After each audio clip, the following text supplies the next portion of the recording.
Good evening. I'm Dan Ozismere, Chair of the BET, and I'd like to call to order our full BET special meeting at 6:07, Tuesday, October 24th. Can we all rise for the Pledge of Allegiance? I pledge allegiance to the flag of the United States of America and to the republic for which it stands, one nation, under God, indivisible, with liberty and justice for all. Thank you.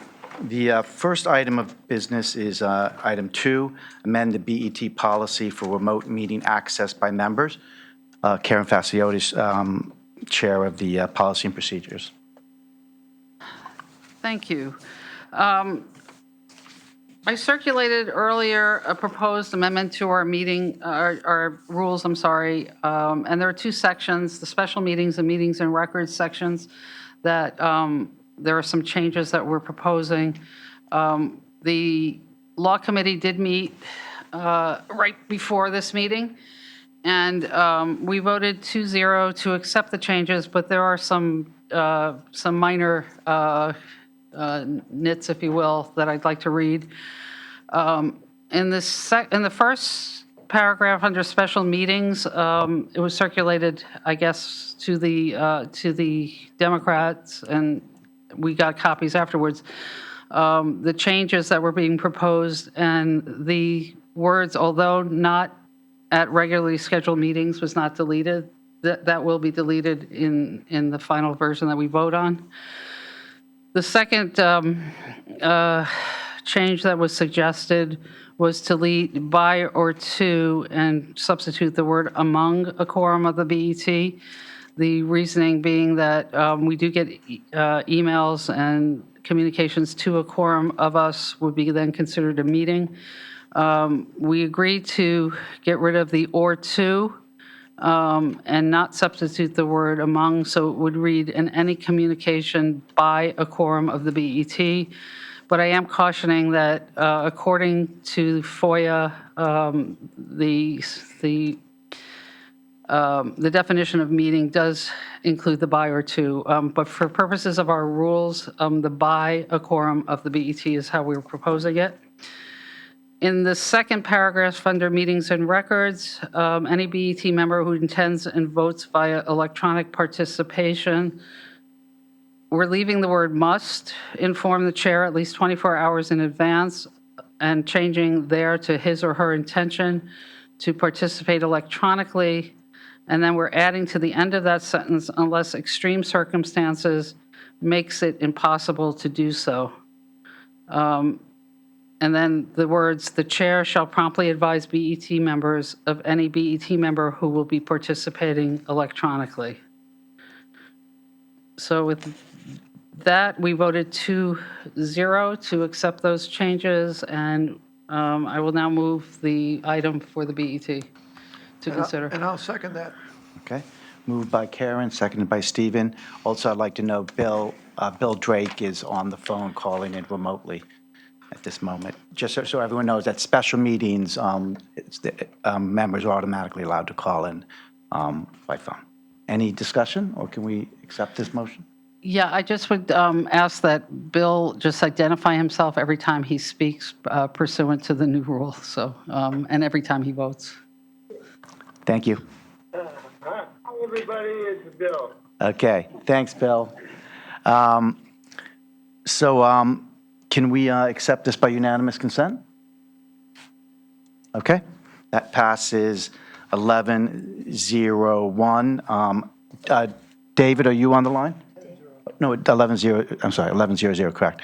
David, are you on the line? Okay, so David Weisbrot is absent. Okay. The next item, we have non-routine applications, and these were taken up by the first two were taken up by the Budget Committee this morning.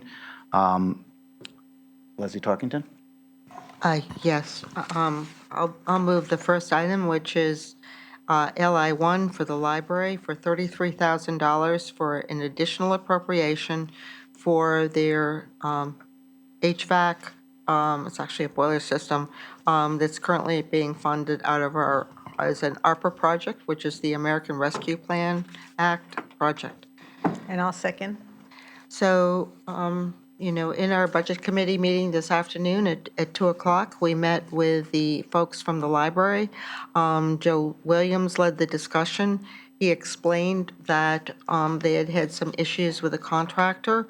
They've been working that out with the town, purchasing and other parties, including the law department. And they had a new contractor on site, and they want this expedited because it's the heating system for the library. And so, I think there was definitely support for that. We questioned them and learned about the project. But again, what makes this unique is that it's being funded out of the ARPA funds, the American Rescue Plan funds, and therefore we are actually taking funds that had been previously appropriated to the Finance Department, or allocated to the Finance Department, $100,000, and they're determined that while they are now using some of the funds, they will not need the full $100,000.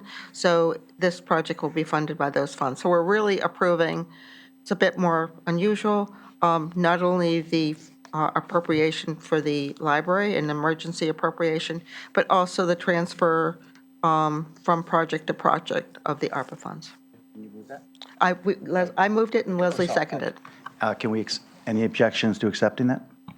Approving that with unanimous consent? Okay, so that, Bill?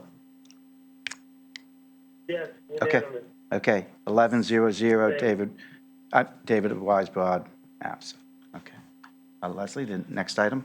So the next item we heard was PW2 for the Public Works, $750,000, an additional appropriation for the Greenwich High School remediation project. And I move that. And I'll second. So we actually went into substantial detail. We had only received some of the details from Commissioner A.B. Siebert just prior to the meeting.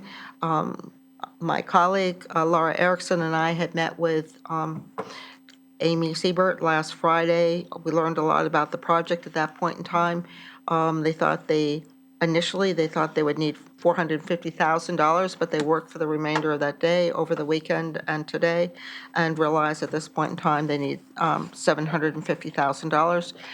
They want to continue this project and complete it, whether, supporting it this fall.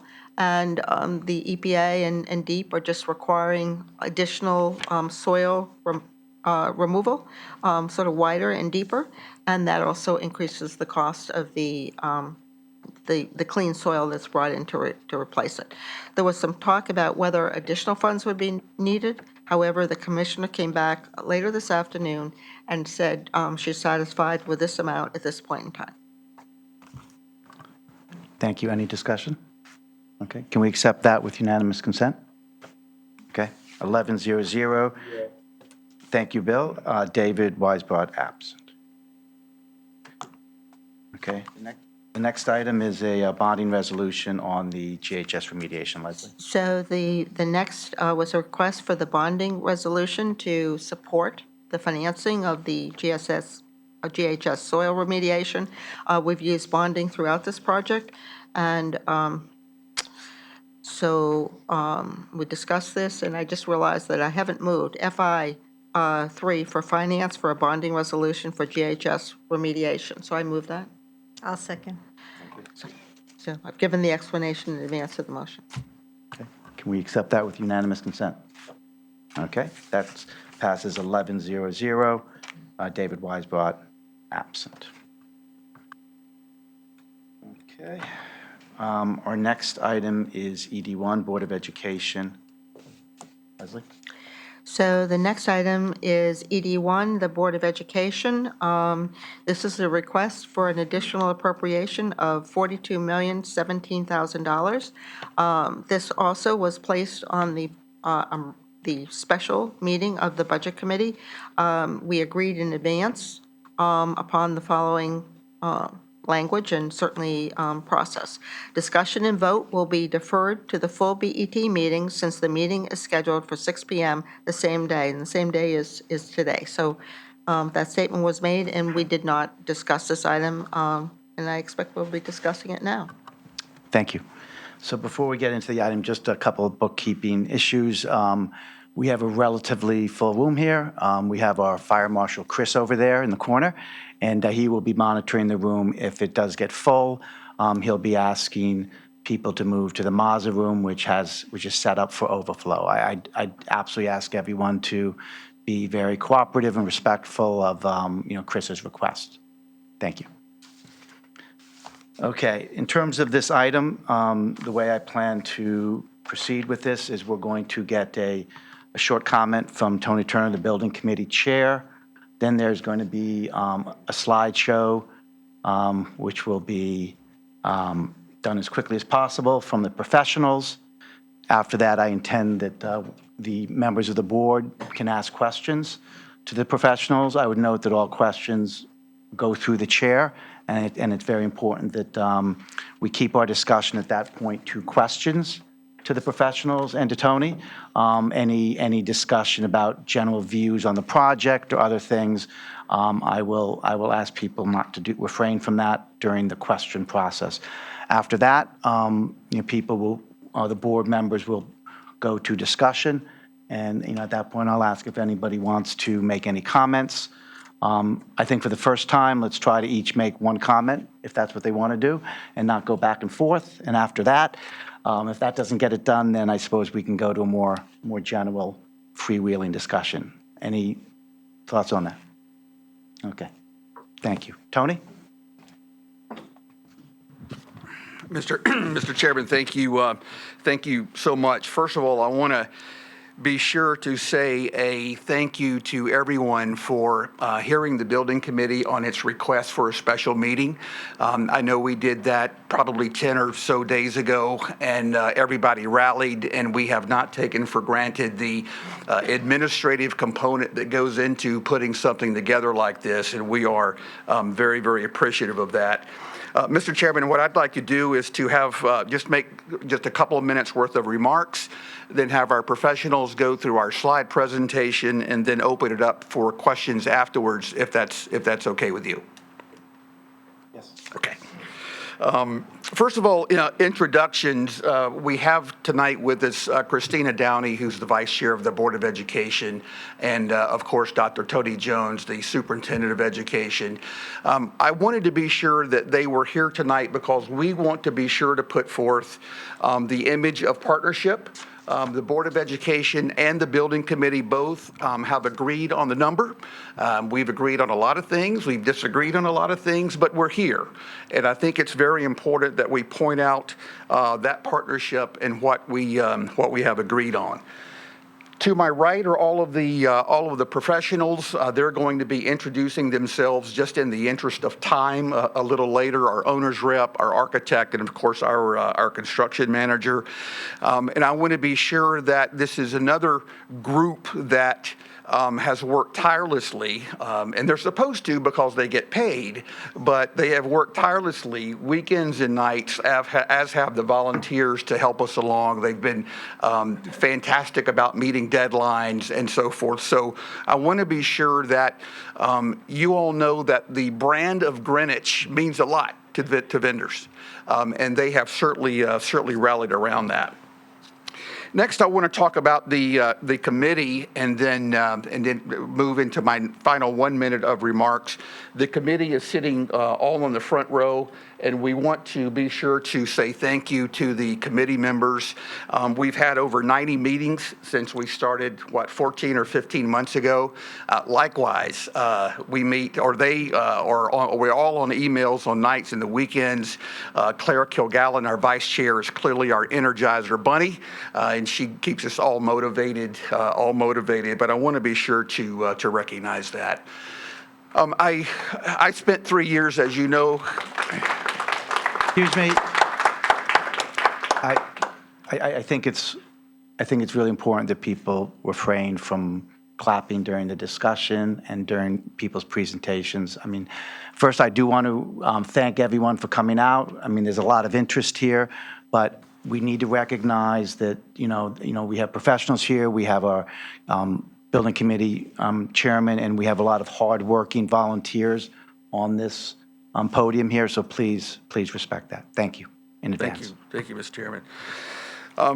In addition to the committee, I want to make a couple of comments in what I would put in the category of positive reflection. I've spent 3 years on the RTM, 3 years on the BET, and it's a very, very tough time right now for everyone. It's a very, very tough time. And we don't have to go through all the reasons why, but I would hope that we would get back, whether it's tonight or tomorrow, certainly sometime soon, that I would hope that we would get back to what is truly teamwork, meaning a group of people coming together, working toward a common goal. That's not so hard to do. And things go from very negative to very positive very, very quickly. And tonight I salute the BET for not only having this meeting, but we've had open channels with BET leadership along the way. We've had deep questioning from members of our own committee, and that has helped us make better decisions. I'm convinced of that.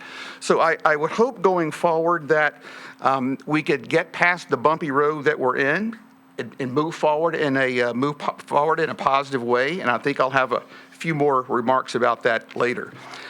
So, Mr. Chairman, as I mentioned earlier, we've had over 90 meetings, 4 outreach meetings with all of our community engagement outreach videos posted on our website.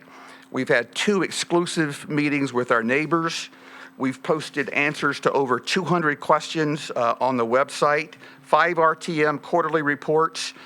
We even created our own Gmail for comments. That is getting very hot right now, I might add. And we've even posted environmental, traffic, and geotechnical studies on the website.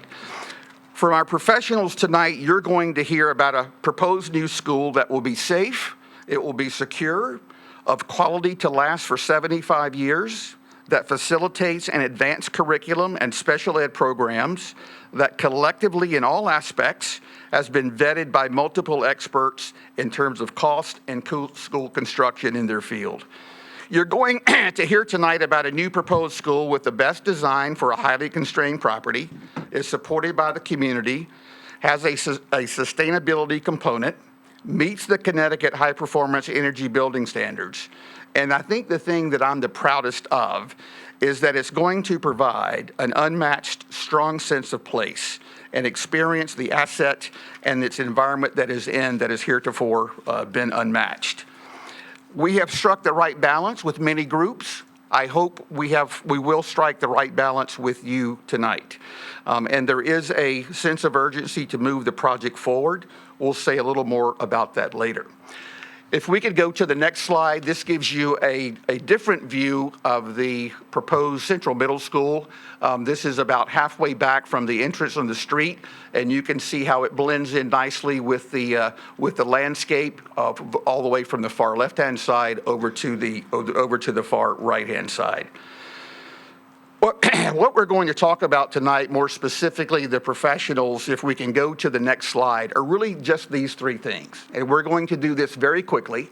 All of this has been in the public domain. Many of you have logged into our meetings on a weekly basis. We're going to talk about why this particular school, its design, its size, and its location. We're going to talk about the cost, and we're going to talk about why now. And if we can go to the next slide, I'm going to do a very short recap of the building, and this is the recap that you see on your screen. It maintains the 2-team model, a total building area square footage of 125,407 feet, and 190 square feet per student. What is very important, if we could go to the next slide, is to underscore that it maintains the team approach, the team teaching approach. This happens today across our middle schools, and we have maintained that along the way.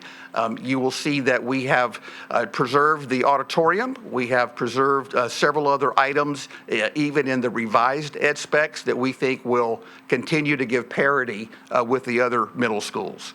With that, I'm going to turn it over to Jim Hoagland of SLAM to talk about the actual building itself. Okay, Tony, thank you. I believe our first selectman wanted to make some comments.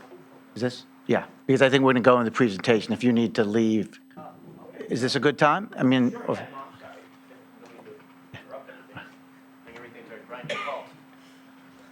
Sorry about that. Thank you, Mr. Chairman, members of the board.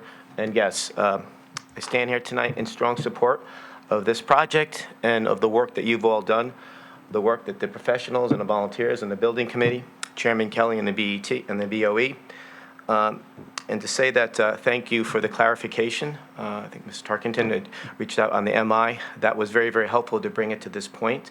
It also gives us a chance to reflect on the history of Greenwich. And these building committees have a long history here in our town. If you go back even when I was a kid in the Margonaut administration, they would argue over three things: size, cost, MI. And all those things got done, all those committees. And those projects got done. And so will this. And all because of all of your work here tonight and everybody who's weighed in on this. So again, thank you. I'm really sorry to interrupt your presentation, but I have to go to the public safety complex. Thanks, everybody, and good night. thank you. Tony? Back to your team. Okay, my name is Jim Hoagland. I'm a project manager and senior lead designer with SLAM, kind of heading up the design team. I've been involved since day one on the project. Just want to back up a second and just remind everybody that as we were introduced to the project, there were a lot of decisions that had already been made, a lot of legwork done. We came into the project and the ed spec had been written. Town of Greenwich pretty much knew what they wanted for a school, a replacement school. So we were given criteria. They knew which site they wanted to build it on, how big the building was, a program. So we worked with everybody early on, dove in, and the criteria and statistics that Tony shared a second ago were really a starting point for us as we developed the project. We ran through 8 or 9 different site options early on in the process. We looked at the buildings, saw how the building sat on the site. And we're at a point now where we've gone through preliminary site plan application and MI last week, and there's been a lot of decisions made. I think the committee's made some wonderful headway, as well as the design team. It's been a pleasure working with everybody, going back and forth. But we're at a point now where we need to lock things down and move forward. So the drawing that you see here is a process plan that we've been working with Turner on, understanding that there is an existing building on that site, there's existing playfields on that site, and our charge was to build a second building on the site while the first one was fully occupied. We've done this numerous times in other towns, and it's a very efficient way to do it because you own the site, you control the site, and that's one of the luxuries we have, but there are logistics to work through. So understanding that there's an existing building on site limits where we can put the building, how we access the site, because first and foremost is the safety of the staff and students that are there on site. And that was a recurring thought and theme through every single design decision that the design team made, all the discussions with the building committee. And this is a landing zone and an understanding as to how this project can get built. The next slide then demonstrates the second phase of this, really, once a new building gets built where the existing playfields are, how we control and begin to demolish the existing building and how we zone that and keep all the students safe in both of these scenarios while they're in the existing building as well as after they move into the new building and we're taking down the old building. Really important thing to remember because it drives schedule, it drives cost, and it drove a lot of our decisions to the point where we are right now. The next slide really encompasses the final build-out, the final product. This is a site plan that we used last week with planning and zoning. I think it's quite descriptive in how the site can lay out and somewhat of the limited options that we do have because of the scenarios of the ed spec. We have to meet every single caveat that was outlined in the ed spec by the Board of Ed. So this site plan shows the new school building up towards the north end of the site, and where we're showing the athletic fields is where the existing building currently is. We're maintaining access coming in off Indian Rock Lane, so parents picking up, dropping off will enter as they're accustomed to right now off of Indian Rock Lane. They'll circle up the long drive, and there's a bus loop or a parent drop-off loop right next to the front door of the new building. One of the most important aspects that we worked through in concerning student safety was the separation of buses and the parent loop. Right now, there is a separation. The problem with that is everybody sits out on Indian Rock and on Stanwich and Orchard, and it backs up. So one of the advantages to what we're doing with this plan is the queuing that it creates in off Indian Rock. So we're following a very familiar path for all the parents that come in and out of that building, but we've provided all the queuing on site. You can see the tremendous length of that queue, and we estimate there's going to be about 60 cars being able to get queued right now, whereas right now there's only 6 or 7 that can truly queue off of the road. The other important thing to remember is that we're completely separating the bus loop. The buses will come in on a one-way loop off of Orchard and exit out of Orchard. And both of those, the entry and exit, will both be right turn only. That's something that we discussed with planning and zoning last week. But once again, we think it's really important for the safety of the students and staff as part of the site development. Moving forward, I just wanted to briefly show the building plan. I think it's a unique solution to the problem. We had some fairly limited space to deal with. The building is nestled in, and the rendering that Tony showed in the first 2 slides begins to show how far back the building gets pushed to the north of the site, right into the toe of the existing slope where the edge of the existing playfields are. And we're really taking advantage of that slope to a certain degree because it's a 2-story building, but both of the levels can exit to grade. So what you see here is the lower level, the first floor plan, and we've located all those community use spaces on the first floor. You can see the auditorium, the gymnasium, the cafeteria, the media center, all with easy access off of main entries, directly, adjacent to the parking area. And you can see how some of the custodial spaces, mechanical spaces are getting buried into retaining walls, trying to take advantage of as much of that buried space as we can. Just to give everybody a quick idea of the project timeline, these are some fairly simple bullet points to mark the point in time. Right now, the design and approvals we're anticipating through this month, moving forward through June of '24 to wrap up our design efforts and get all of the approvals that we need.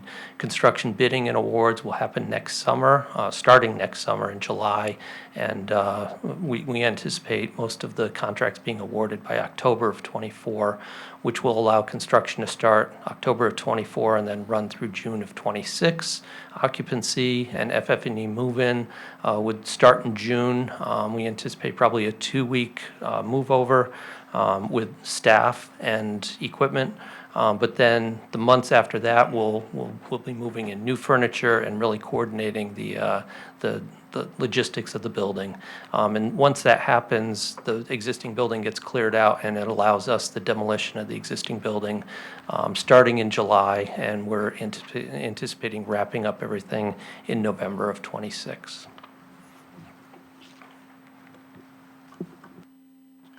Okay, good evening, everyone. My name is Tim Kleps. I am a project executive with Turner Construction. I'm going to talk a little bit about the cost. And to do that in a summary level, I'd like to do 3 things. Really talk about the timeline, how we arrived where we are today, talk about what goes into the numbers that you see there in front of you, and then talk about what we're doing right now. So starting with the timeline, Turner was brought on in the first quarter of this year, and in May of 2023, we produced a conceptual estimate based on documents provided to us by SLAM. That was, again, published in May of 2023, which then led into doing the schematic design documents. Schematic design documents were delivered in July 1st of this year. And we spent 3 weeks, both Turner and SLAM's estimators, doing independent estimates. Again, very important to note they were independent of one another over a 3-week period with a team of estimators on by both firms. Once we published that independent estimate, we moved into a reconciliation process. That reconciliation process went for about another week, where we spent hours upon hours in a room together going through every minute detail of the estimates to ensure we were all on the same page. That led us into a value management process. Again, keyword process, right? Value management is something that starts and continues through the entire design process. We do value management. We did that value management process through the entire month of August. That led us to and resulted in the net result of about $1.5 million coming down off the reconciled estimate. Important note there is that also included additions to the project, which is about approximately $3 million in photovoltaic or the solar panels. So ultimately, the value engineering or the value management was almost $4.5 million that was brought back out of the project as a team, and that team being SLAM, Turner, CSG, and the building committee. So how do we arrive at these numbers? You know, what do we do to arrive at these numbers? As I said, we have a team of estimators. We have a lead estimator who takes this project from inception, and he'll carry it all the way through the construction document estimate. We use the drawings, the specifications, the narratives, the educational specifications, geotechnical and hazmat information, and all the documents that are available to us at that time. We evaluate those documents. We are doing takeoffs of those documents against square footage and linear footage and square foot of wall. Then we need to apply numbers to it, right? And those numbers, again, come from several different areas, but very specifically current bid results. Right? We are bidding work on a very regular basis. We have information about products that are being used in the school. We also have benchmark data that we have and historical data that we capture and we continue to use. A big portion of it is market research. We do, if we have a product, you know, for instance, an air handling unit, we know what it is, we can reach out to the market and get that information. It's a little bit more difficult on a public process because you can't talk about the specifics of the job, but we're able to reach out and get that information. So the numbers, they're up here on the screen, right, and where we are today with the numbers, and it's broken down by the new school. The 125,000 square foot new school is valued at $78,572,000. We have the demo and the abatement of the existing school at $3,886,000. We have pre-site work. That pre-site work, as Jim just went through, is that first phase of work. It's clearing, it's tree removals, it's excavation and rock removal to be able to put that new building into its location on the north end of the site. And then we have post-site work. That post-site work also includes the fields. It's the work associated with the removal of the trees, removal of the soils, preparation for the fields in that footprint. And then finally, the soft costs. Those soft costs are the furniture, the engineering, the permits, hazmat consultants, geotech consultants. Those are things that are managed by your owner's project manager, CSG. The total right now, where we stand at a schematic design estimate reconciled with value management, is $112,016,961. What are we doing now? Right now, SLAM is currently in the design development phase. They started that in late August of this year. They will be tracking with a targeted completion of design development in mid-December. Once that design development is complete, we will move into another estimating phase. Both Turner and SLAM will estimate it again. There'll be another reconciliation process. There'll also be another value management look at the drawings. Currently, we meet with SLAM, Turner, CSG, and SLAM meet on an every other week basis to see the development of the documents, to see where the documents are going, what changes may have been made to develop them based on size of the building, products being selected, all the things that go into design and developing the documents. And like I said, we meet every other week with our lead estimator, myself, with CSG and SLAM, to be able to see if there's any changes. If there's any changes that would have a cost impact to the current estimate that's in front of you. Currently, there are no indications that would tell us otherwise that it's within the design contingency that we have allotted for the project as an allowance. And outside of that, I think we can go to the next slide, please. Oh, I'm sorry. Okay, and one other thing, I'm sorry, I should have mentioned, one of the other things that we do in these meetings is we are, again, continuing value management. We're looking at, what can we do? For example, we talked about the mechanical shafts and how they're going to go from the lower level to the second floor, how we arrive to get there. So there's also value management that's continuing to be ongoing. What we have in front of you now is an analysis of the new school project with escalation. This slide is here just to show you what the project estimate would be today in today's dollars. So the column that you see there, 106, 367, 961, is what we would estimate in today's dollars. We then apply escalation to that to get us to the 112, 016, 961, which again nets out with a $5.6 million escalation factor. We do escalate the work to the starting point of each one of the phases. So the escalation is carried to the start right now, October 30th of 2024, and it's also escalated for the second phase for that portion of work to the following year. What also is on this page here is the projected state reimbursement. Right now, we're projecting that the state reimbursement will be the $7.1 million to be a net project cost to the town of $104,860,829.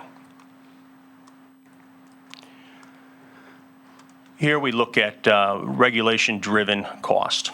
This is things like ADA requirements, number of toilets based on size of the school and number of occupants, widths of corridors. We look at those regulations that are different from a building that we have today at Central Middle School. The increases due to regulations and standards is 12,717 square feet at the project per square foot cost of $627. There's about $7.9 million that's in here based on regulations that didn't exist when the school was built, and they do exist today. Similarly, on the site side, we look at the demolition, things like pervious pavement and water retention and stormwater runoff collection. Those, again, are estimated currently at $1.6 million that are, again, regulatory requirements. This I'll hit on briefly. Turner produces on a quarterly basis, and this is on a national basis, a Turner Building Cost Index to show us what is currently happening in the market, where costs are going on the construction end and the building end of the world. As you can see here in the first and second quarter of 2023, we're seeing about a 2.5% increase. Again, I talked about escalation in the numbers. We're currently carrying a 5% escalation factor per year, which is in line with what we see on a national basis with escalation.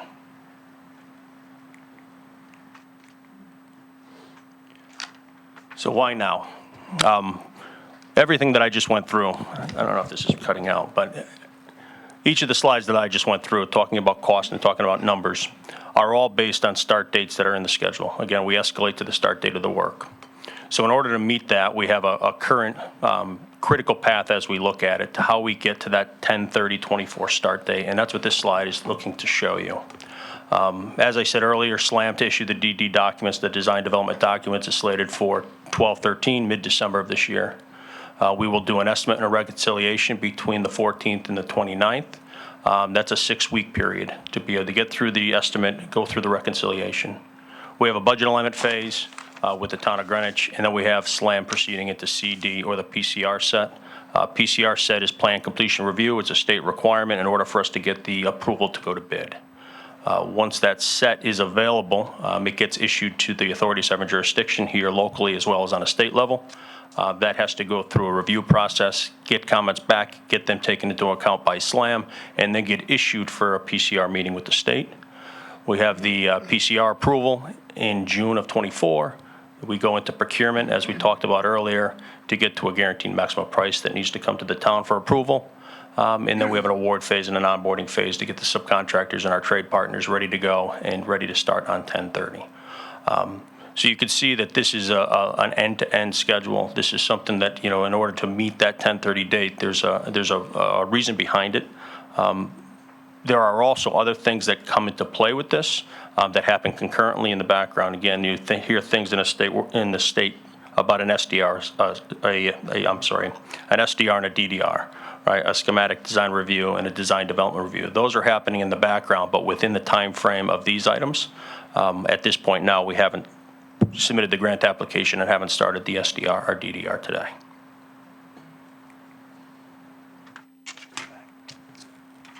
Thank you, Tim, and Mr. Chairman, to wrap up, and then we'll open it up for questions if that's the proper next step for you and the board. I think overall, you can see regarding the sense of urgency, the overall sense of urgency is that we need to keep the project on track. We've demonstrated tonight, or I hope we have, that there are a lot of dependencies that are both activity-related and time-related. We need the documentation of full funding so that we can go to the state for the grant application to submit it, among other things. In addition to escalation and possible school year disruption, and during the school year, we've worked very, very hard to try to avoid that, noting that we've targeted occupancy for August of 26. The 5-year life expectancy on the interim repairs, and the list goes on. I think the board probably gets the point. To wrap up, I would also like to point out the multi-purpose use of the building. It is clearly a swing space for Eastern and Western middle schools. It is a swing space for high school extracurriculars. And much to our surprise, we learned from Parks and Rec during the pre-application process that 1,600 hours are logged on the fields of Central Middle School over the course of the year for recreational purposes. And as we all know, the RTM meets on a regular basis in the auditorium at Central Middle School. So to conclude, we all know that the number one reason people move to Greenwich is because of quality schools, according to the Greenwich Association of Realtors. We asked tonight for your vote on the interim funding request of $42,017,000. We recognize that is a material ask. We think it's a strong investment. And the many members of the building committee, all the voting members are property owners. We think it's time that the BET invest in our educational infrastructure because the rest of us have done that. Mr. Chairman, thank you. Okay. Thank you, Tony. I'll start off with just a couple questions. One of the things I just want to ask you about, Tony, is there's been a lot of talk, discussion about delays, and I've tried to really struggle with that and look at where we are. Ultimately, the BET is a appropriating body only. We don't manage work. We make decisions kind of at the end of processes. And when I look at, first, I think there's a level of urgency throughout all of Greenwich to see Central Middle School get done. I think certainly the BET is a part of that. But when I look back, I don't, we did an initial interim for the ed specs and the repairs. We then did A&E. We then, did a partial funding, or at that point, a full funding in fiscal '24. And now we're being asked after MI is the first time we can take another action. And so we'll see what we do today. But it does not appear to me, and I know there's a bit of a leading question, and maybe I'm taking some liberties here, but I think it's really important for everyone to understand. Are you aware of any decision that the BET has made that has delayed this project? It's a great question and a timely one. I don't track delays and where they come from. I do sense that there's a lot of, if I can be very direct, there's a lot of finger pointing about delays. And at the end of the day, we need to stop the finger pointing and move on with the project. I think that's the key. That's the key. Seen in the business in the state of Connecticut? Are those reasonable contingencies? Yes, they're very reasonable contingencies. Again, when we went through the reconciliation process, we did measure what, again, what the design contingency is the one that's always questioned on how much you should carry based on the stage of the drawings. And again, when we get the DD documents, that percentage will decrease because now we're further along with more information to be able to decrease that contingency. And in relation to owner's contingency, the state does like to see you have 5% of the total project costs as owner's contingency. You should probably introduce yourself. I'm sorry, I'm Jim Giuliano, President of Construction Solutions Group. Any other questions? Nisha? Thank you. I just want to ask some questions on the timing. Jim, maybe you could take it. So on the way I'm reading this is that you'll go out to bid in sometime in June. Is that the thought process? Correct. Okay, so the grant process, and just for, I guess, for the audience that may not be aware, all school state projects are available for state reimbursement at a certain percentage, somewhere in the range of 10 to 80%, depending on what community you're in. For Greenwich, we're at the 10% range, so we're applying for the state grant, which is also creating the urgency for the application. The deadline for that, and I'm just giving a background and then I'll ask you a question, but the application is due on June 30th of a given year, and then during the summer, the DAS, which is our Department of Administrative Services, looks over the projects that have applied for state reimbursement, and then puts it in front of the governor, which then recommends what they call it, creates a priority list and recommends to the state legislature, which then approves in the spring. So we obviously missed our June 30th, 2023 deadline. So we're now, my understanding is we'd be applying for the June 30th, 2024 deadline. And we've had some discussions in our committee that perhaps we could try and, get a special legislation through or, get some kind of special permissioning to be considered for the deadline that we missed, June 30th.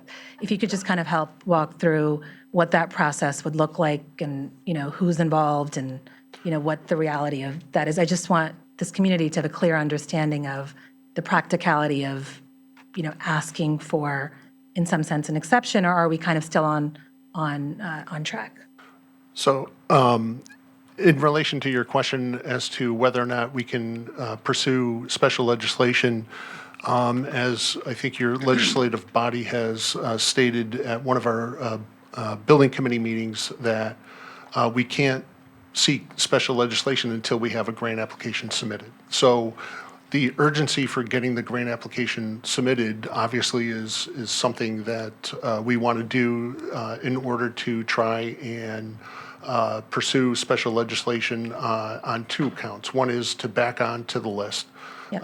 And the other one is for a waiver of space standards, which would allow a full reimbursement to the town of Greenwich. So it would go from I think it's 6.9% now to a full 10%. But we can't ask our legislative contingency to do that until we submit that grant application, and that's one of the reasons why we're here. And we can't submit the grant application until we have full funding of the project. And what is that, just if I could continue, Jen, just a couple follow-ups on that. The special legislation, when we talk about that, is that the legislature would call a special session to review this, or what is the actual protocol? Is it, because my understanding, again, of a special legislation would be a special session has already been called, and then a school project is being considered in that special session. And for those that aren't aware, a special session would be, all 151 state legislators are asked to come for a special session before the legislature meets, which is next February. How do you foresee the special, and if it's a different process for school grants, if you could just please explain that. So the special legislation typically happens during a regular legislative session. I'm not an expert on legislative procedure, but that's typically what we see is if there's a project that requires special legislation or seeking special legislation, it happens during the legislative session. Again, the particulars about how that happens, I'm not aware of. Right. We just propose the Yeah. special legislation and let the But I think you know where I'm going with this legislators- because the regular session doesn't start until February. Correct. Right? So the special legislation would then happen sometime next year. It wouldn't be happening between now and February. Not between now and February. It would happen when the legislative session opens Right. and hopefully before it's completed. Right, and just so everybody follows the discussion, the reason that this is important is because we need a full appropriation to be able to apply. We need a resolution from the financial boards in town to be able to apply. So you need ed specs, verified ed specs, and a full appropriation. So, which would create the urgency to have that before we actually apply, which would, like you said, would be sometime in the spring. And then the other reason why you would need a full appropriation is to be able to go out to bid because that's a town process. So if we're not going out to bid until June of next year and we're not applying for space legislation until next year, I'm just trying to understand what is the urgency we all believe that this project needs to move forward. And I think one of the challenges that we are having is trying to understand what is that final number going to look like, right? There's some challenges that have that are normal, that came up at the P&Z meeting that we're going to discuss a little bit later. But, what is that final number? Is it 112? Is it 114? Is it 108? And it's going to be flexible, but we need a real number before we go to the state. So I'm just trying to understand what's the urgency of today having that full appropriation and not waiting until we have more clarity on what that final number is going to look like. Well, once the grant application is submitted, then we have to go, and as you're aware, we've already completed the schematic design, and as Tim and Jim have mentioned, the schematic design process has been completed.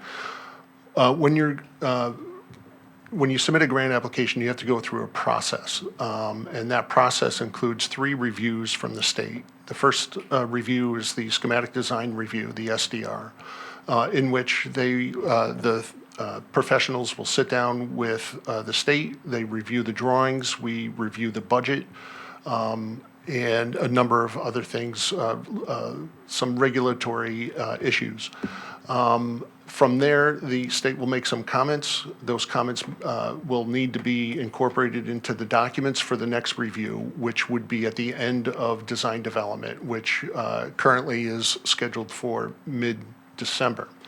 The state will then meet again with the state. Again, they will review the drawings, review the budget, and make some comments, and we'll incorporate those comments into the documents. And then we go on to the last stage of plan review, which is the plan completion review, the PCR. That review is a little bit more intensive. That review takes a little bit more time than the other 2, but we cannot go out to bid until that review has been completed. We will get a letter from the state to say that you are authorized to go out to bid after that, once that review has been successfully completed. And just one final question. So just to be very clear, when you apply for the grant now or whenever in the next few weeks, will they start considering that application right away? Because the way, again, that we've discussed, and I've discussed this with you before, and I'm asking in a public forum again, is that the state will usually wait until June 30th for all the applications to come in and then review the following summer. So I think what you're stating is that you'll be able to get them to take a look at this now in the fall as we submit. That's correct. At least that's what they've indicated, is that they're not going to do anything without a grant application. But once we submit the grant application, we would be able to at least go through the review process. Okay, thank you. Okay, Leslie? I just want to follow up on some of the questions Nisha just asked.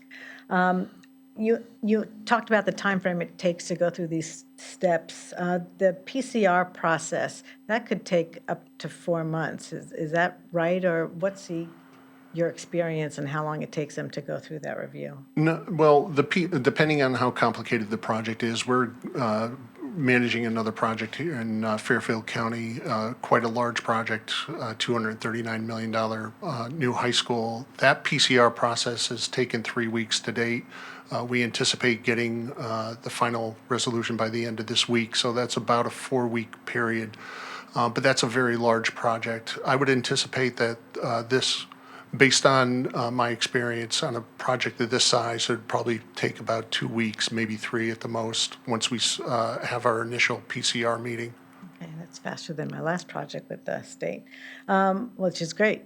And they would go through the PCR process once the application has been submitted, even Sorry, though, Leslie, do you mind if I just ask for clarification? You said 2 to 3 weeks was faster than the previous project since you've been on building committees. How sorry, far- it was the first one, Okay. NISA. Okay, how long which- was that? That seemed like it took forever. Okay. Well, I'm looking the at Tim. process, Tim was on that the project. process has changed. I know that project was done quite a while ago, and they're evolving in their process. But it used to take quite a bit of time. Thank you. Yeah, and just to clarify, the vestibule project is on a slightly different cycle because it's under school security, so it doesn't meet the same timeframes.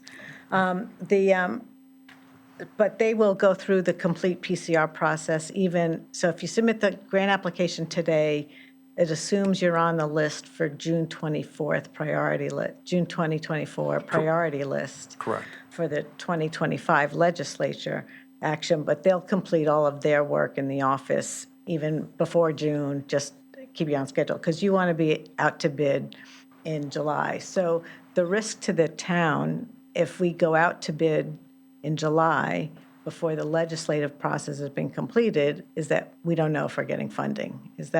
Am I understanding that process correctly? That is true. However, I will say many of the districts in Connecticut do that. So even if you submitted in this past June 30th, the state wants to see you moving forward. They want to see that you're serious with the project. So they expect you to hire your architect, hire a construction manager, get your team ready, and start the design process. So essentially, you're doing that at risk as well because that would not be approved until June of 2024, or the end of the legislative session of 2024. Right, and, for our town, we've always done that, right? We've always had at least schematic design and estimates of projects at that point in time, or most of the time, for moving forward, which is what this project now has in front of us. So if our legislators were successful, and we know that that's not possible, that's not guaranteed. Right. But if they made the application, our process timing would still be the same. We'd end up going through PCR sometime in March or April or something based on the timeframes that you've talked about. But when we went out to bid, we would have more clarity on reimbursement, right? That's correct. Okay, thank you. Jeff? Through the chair, if I can, to Turner Construction, I think principally. If some of my colleagues are weighing the possibility of seeking an approval of funding in a smaller amount, I'd like to understand the impact of a cost reduction. Suppose there were a reduction of the funding that was available for this project by 7, 8, 9, 10, 11%, something in that order of magnitude. What would be the impact of that on your ability to create a design that meets the ED specifications that were given to you by the board? What would be the impact of that upon the design that you've proposed? What would be the impact of that upon the timeline that you have offered to us? And what would be the impact of that upon the timing of when you'd be able to make a grant application to the state? I'll take those elements one at a time if you like. Yeah. Yeah, well, sometimes you don't get a chance to ask follow-up questions. So let me take it one piece at a time. What would be the impact of that upon the design that you've proposed, the preliminary design that you've proposed? Yeah, I think it would depend on the level of changes that we're looking at. If you're Suppose talking the change is 7 to about 10%. 8%, we would be looking at some program changes definitely, and that would push it back to a conversation with the Board of Ed, rework the ed specs, reapprove the ed specs, and we did go through that in schematic design, and it did take about probably 2 months just to reevaluate that and get back to a point. And we were fairly well along with the schematic design at this point. At that point, I think at this point, concluding design development, we'd be backing up much farther, even with a 10% reduction. It would be a significant So redesign. let me take the pieces again. The impact upon your ability to meet the ed specifications, the ed specs as they were given to you by the school board. Can you do that on a budget that's reduced by 10%? I don't believe we could.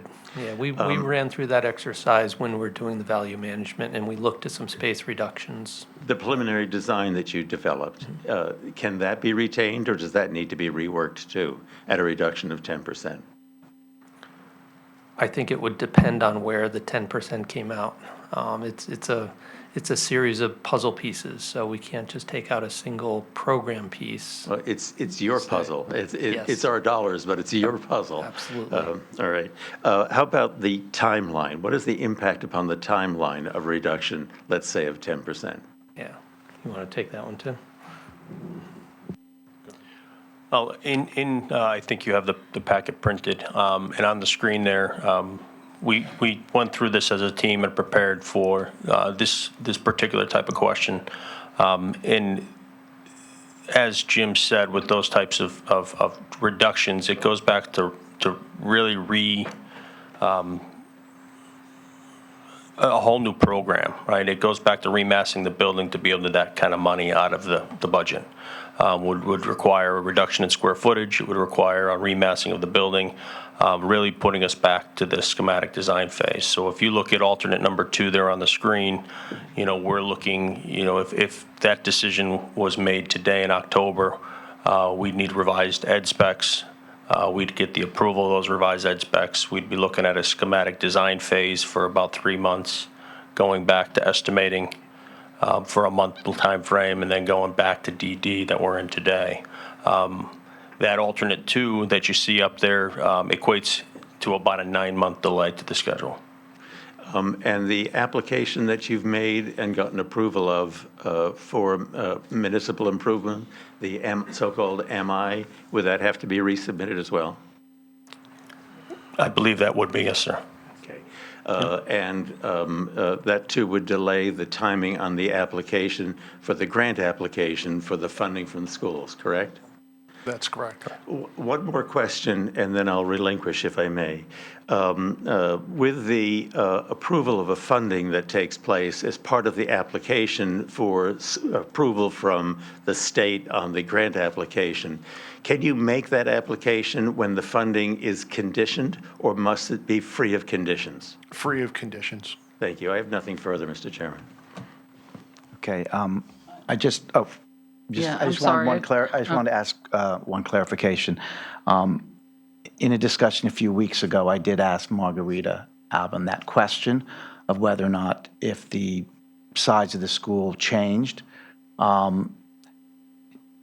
she indicated, and by the way, this is something that needs to be checked after this meeting, but she did not feel that just because, again, I suppose it would depend upon how big a change in the size was, but she said,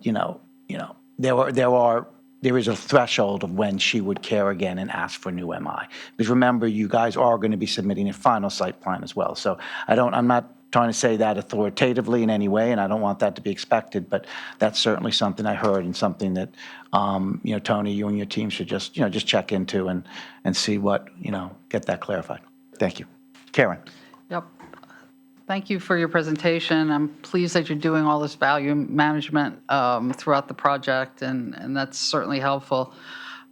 You mentioned that the state has basically three bites at the apple through the schematic, the design development, and then the planned completion review. In your experience, does the state review add cost to the project or decrease cost to the, again, and this is just anecdotal, obviously, but in your experience going through the process? I'm not sure what you mean by add cost to the project. In other words, the changes that they ask for, do they increase the scope of the project, decrease the scope of the project? No, typically they're more code-related comments. And what are the variables that could increase or decrease the cost of this project? Do you have any thoughts on that? In terms of a state review or No, just in just in general? general. Time. Okay. Yeah, time is the biggest culprit right now. Okay. And in your experience, what's the percentage of the municipal projects that you've worked on that have come in or at budget?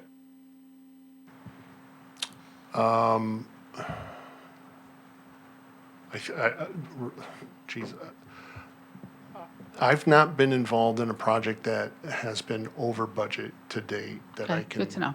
Thank yeah, you. that I can think of.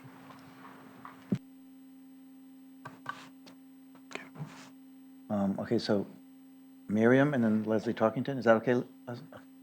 Thank you. Just so a clarification, and thank you, this chart is fantastic. But just to go back to a question Ms. Aurora asked in terms of the legislative session starting in February. From what I understand, and please just confirm, and I have two questions, is that the hope is to, even if you abide by the legislative session starting in February, and you're hoping to have these discussions with the grant, up with the state, to almost tee up. So when the legislative session, even if we're not getting our representatives to call in favors and get everyone there in Hartford to do some special meeting, even if they're relying on February, you're teeing up to sort of hit the ground running in February with the legislative session. Is that correct? That's correct. Okay. My second question is, if you go, and the page was the one that had the breakdown analysis of new school projected costs with escalations, where you break down the new school, the abatement, and you have, all of those separate components. When you go have those discussions with the state, is there any one of those components that you can leave off and, be part of this grant process, or does the whole package need to go to the state? So the state wants to see the project in its entirety and understand the cost of the complete project and not go, for instance, if you're referring to new construction, can we go there and just ask for the new construction and not demo the building? Right. Exactly. Going back and asking for money to demo the building would probably be, I've not done that before, but I would assume that it would be a completely new grant application. We would not be able to, or they would not review the demolition during the design review process because it's not part of the project, because it's not funded. And there are monies that are potentially grant monies coming from the state along each one of those line items. It's Is that correct? correct. It's really a total project, holistic project view from the state. Okay, thank you. You're welcome. Leslie? So I think I have a couple of different questions. First, Jim, I have a question for you. When, at this point, do you plan to submit the application? And then let's just take a different view here. We're doing basically a final approval, basically off of schematic designs. When do you plan to submit this? And alternatively, how late could you submit it and still get into the program? Have the financing in place and still get into the program for this year, for next year. Right. Well, we want to submit it as soon as possible, and obviously we can't submit it until we get the full funding request from this town. I asked for specifics. If you could just, if you could apply some dates, that would be appreciated. I think you're Well, just, we'd like to do it as soon as possible. I also Assuming, asked, assuming that, let's say tonight, just for instance, that this board approves full funding, we would have to wait for the meeting. The meeting minutes will come out for this project, for this meeting. We would have to wait for the next meeting for those minutes to be approved. And then we can submit the grant application. So I don't know when your next BET meeting is. So I would say probably a week after that, your following BET meeting. so, no, my question was really different. It's like, how late can this financing be approved? I mean, like, under more than, after we have design development phase. When I look at the schedule, Leslie's going to help me by asking. I'm just going Okay. to try and help. If you work backwards from the schedule, when do you need the confirmation of state approval in order to meet your bidding calendar of July? They'll have comments on your CDs, they'll have, potentially, but when's the last date you can get the state? And then kind of work backwards of the time for PCR, the time for the schematic and the design review. Does that help? Thank you. Yeah. I did have a conversation with the state a couple of weeks ago regarding reviewing both the SDR and DDR combined. They were not interested in doing that. They wanted some time in between. So I would like, it's difficult to say without a discussion with the state. However, I would say I would like to have that grant application in by the time that the DD drawings are complete, which would be mid-December. That would give us until the end of December to get the grant application submitted and go through the estimating and reconciliation process for a meeting with the state on the DD process in beginning of February. Thank you, Jim. And I have another question. Yes, Leslie. I have a question for Mr. Kleps, please. So I learned by listening to the P&Z preliminary site plan application meeting that that almost 3 feet, well, the building would need to be elevated approximately 3 feet. And so that means obviously bringing in soil and so forth. So my question, and the other thing that I learned was that that there might be waterproofing required for the building. So my questions really relate to this. When you prepared your cost estimates that are now $112 million, did you make a consideration for the 3-foot elevation of the building, number one? And number two, did you, consider the waterproofing issues and so forth and the cost of that? And are all of that incorporated into this cost estimate, or are those yet things that will need to be costed out? Those are all included in the current cost estimate. So if memory serves me correctly, there's about a 6,000 yard import for phase one. That brings us to bring that elevation of the building up. The retaining wall that carries the backside of it had waterproofing on it as well. So that was all considered. Yes, ma'am. Thank you very much.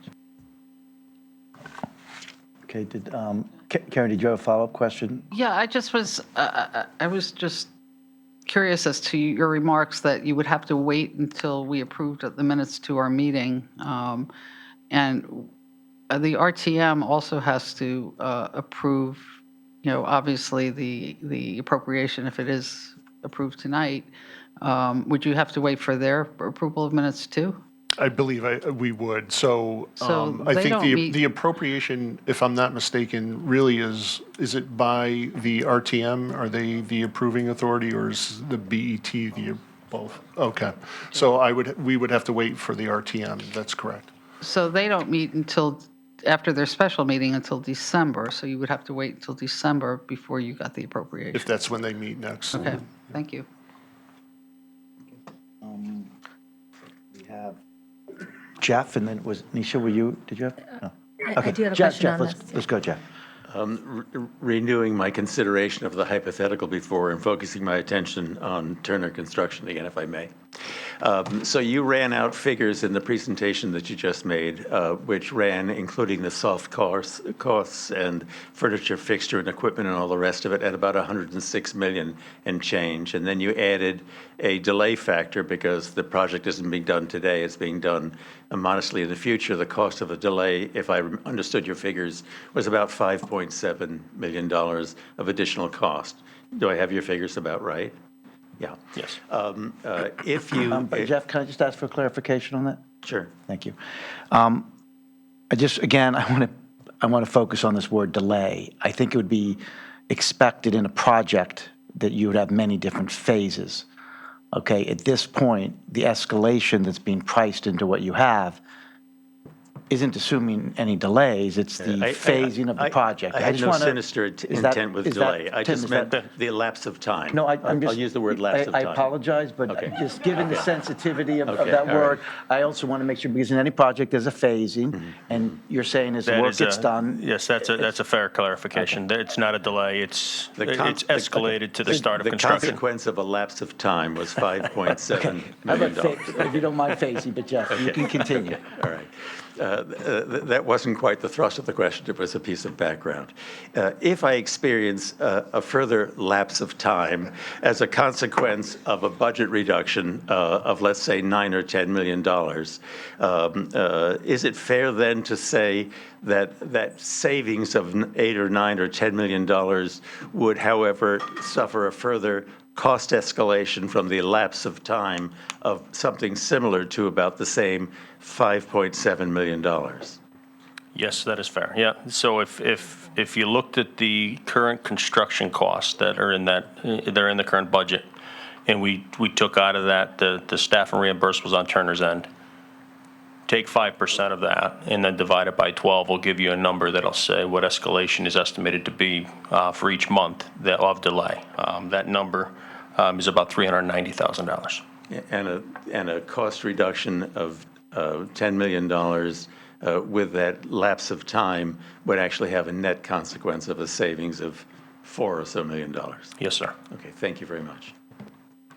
Okay, can I just ask one clarifying question? Certainly, there are many reasons that we all want to see this project get done in a timely way. And certainly, I have no dispute with your 5.1% escalation cost, and that's obviously your expertise. I would just note, again, there's lots of reasons to want to, get this project done. The building, the kids, the community, everything. But right now we have short-term interest rates are 5.5%. So I just think it's important. There's lots of good reasons for, being expedient with decisions, but people should understand 5.1 versus where interest rates are right now is not necessarily the driver of such a decision. It would be my view. Do you feel would you say differently? No, I wouldn't. No, I mean, again, just for clarification, we use the 5%, right, and as I showed, the Turner Building Cost Index on a national level, it supports that 5%. You're right, where interest rates are, you've got to look at holistically everything. Thank you. So, Nisha, did you have a question? Yep, I wanted to just follow up on Leslie Tarkington's, and I guess, Tim, this is for you, just following up on the, so at the P&Z meeting, there were really two large concerns or challenges that were brought up. One specifically was, the site in the back, because the water table levels are high, and I think, and this was actually a new learning for me because we don't really get into that level of detail at the building committee. The water table was, I think they said 6 feet high, so you'd have to bring in 3 feet or so of soil, and I think I just heard you say 6,000. I wasn't sure if it was cubic yards, but whatever. The units were not clear. So once that extra material is brought in, and I don't know this coming from a place of how does this work? So if you're building on a higher water table and you bring in more soil and you're going to put this larger structure on, is there an additional reinforcement? Like I've heard of piling and like dams or something like that being built. What is kind of the protocol? And I'm assuming you've also done this before. If you can just explain, kind of, do you anticipate delays or challenges with building on a site where the water table is higher? Not based on the preliminary boring reports that we've seen to date. So we do have preliminary data that shows us what is there currently. It's not specifically there at the footprint of the building. CSG has Langen out there shortly doing additional borings right there in that particular footprint to give us more data to be able to support that that's not going to be required.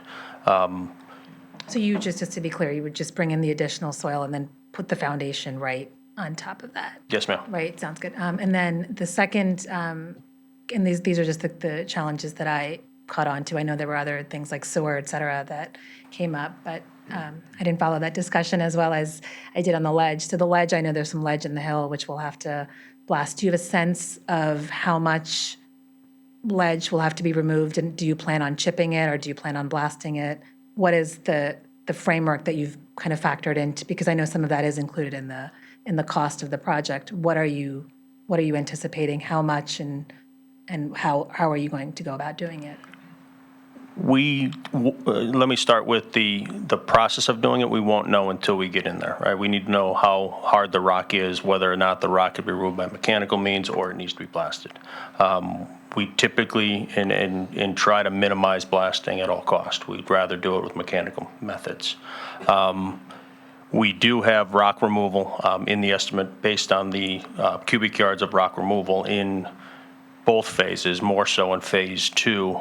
There's more removals. And if you recall through the value management phase, we did raise that grade up 3 feet over there to minimize the amount of rock removal in that location. Right, so the phase 2, just so everyone's following, is once the new school is built, we'll take the existing school down and, there's that rock outcropping that will come out. And I think the discussion that happened at the P&Z meeting was that we don't know what's underneath the school itself, if there's going to be more rocks. There's a uncertainty, rather, of how much ledge will need to be removed. So that, of course, would not be built into the costing because we simply just don't know how much it would be, right? Right. The borings that are around there provide us with the information necessary to say that the rock is about, if I recall, on average about 6 feet down, which is sufficient for fields and drainage of those fields. And I think the conversation as it went through P&Z discussed that there is a basement underneath the current Central Middle School, which would alleviate the concern that there is rock immediately underneath. So, I have actually gone down to the basement. It's not full, but it's partial and it's a little bit lower. So it's not, what you would think of a full basement, but I hear on that. So the discussion really on, and Marguerite Albin, I think, said this, pretty well, the chair of the P&Z meeting, said there's a reason the school is kind of where it is because, perhaps whenever they were building it in the 60s, they saw the water in the back, they saw the rock over here, so they kind of put it here. And I think, Jim, I heard you say also that the number one challenge for this project, really, both in terms of cost, is really the timing, right? That's the delay of, coming in. Do you foresee some of these challenges, right, in terms of both, right, in terms of water and the ledge, and there's so much uncertainty around this?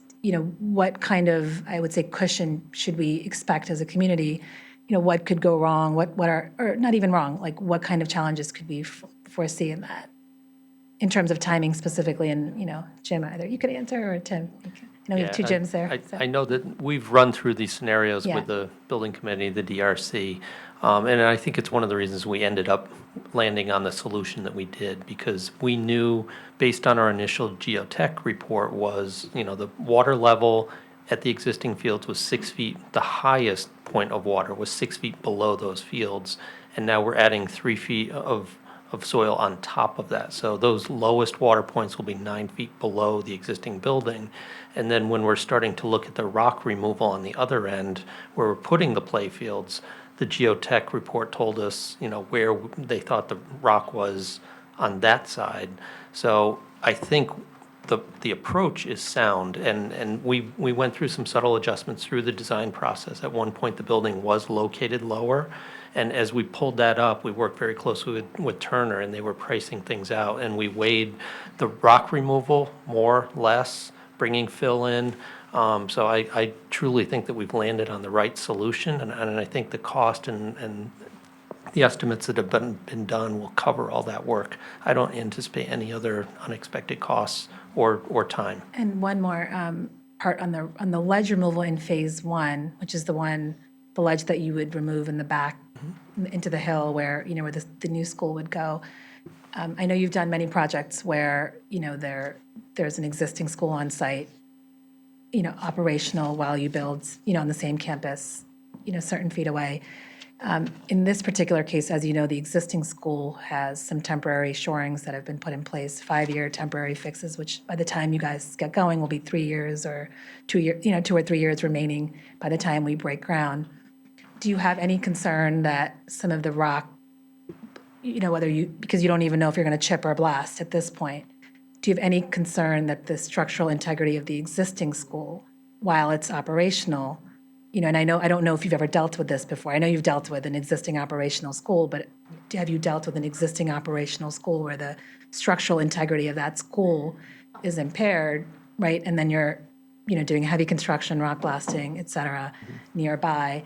Do you have any concerns with that? Do you think there is room for, perhaps getting an engineer to sign off saying, the existing school will indeed be safe during that entire construction period?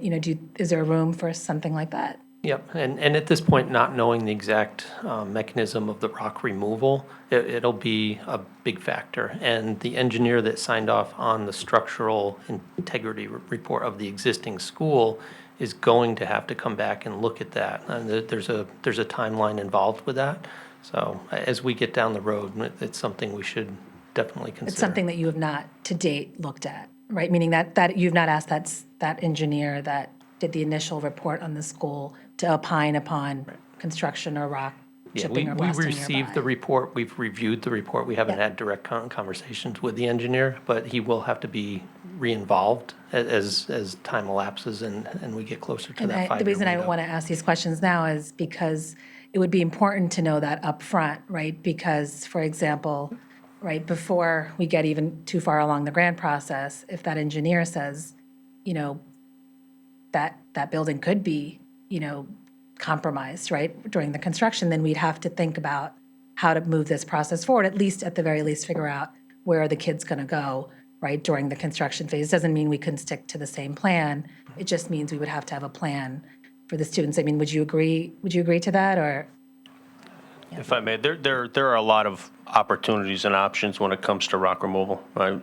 And one of the things that I want to make sure everybody understands is there are monitors. So if there's any type of rock removal, especially with blasting, every structure around the zone will be monitored. There is structural engineers that get involved with each one of the calculations for the blast. The charges that go into any blasting can be down to a point that you could barely feel the vibration, standing close proximity to where the blast is. So all that would be worked out, again, being that student and staff are the priority and their safety in the building is the utmost priority. Okay, thank you. Leslie, you had a quick Yeah. update? I have a quick update. We've heard from Margarita, who must be listening to our program here, and she said the MI might be okay, but they would have to restart with the site plan. So that was when we were looking at the alternatives and questions were asked about that, so. Thank you.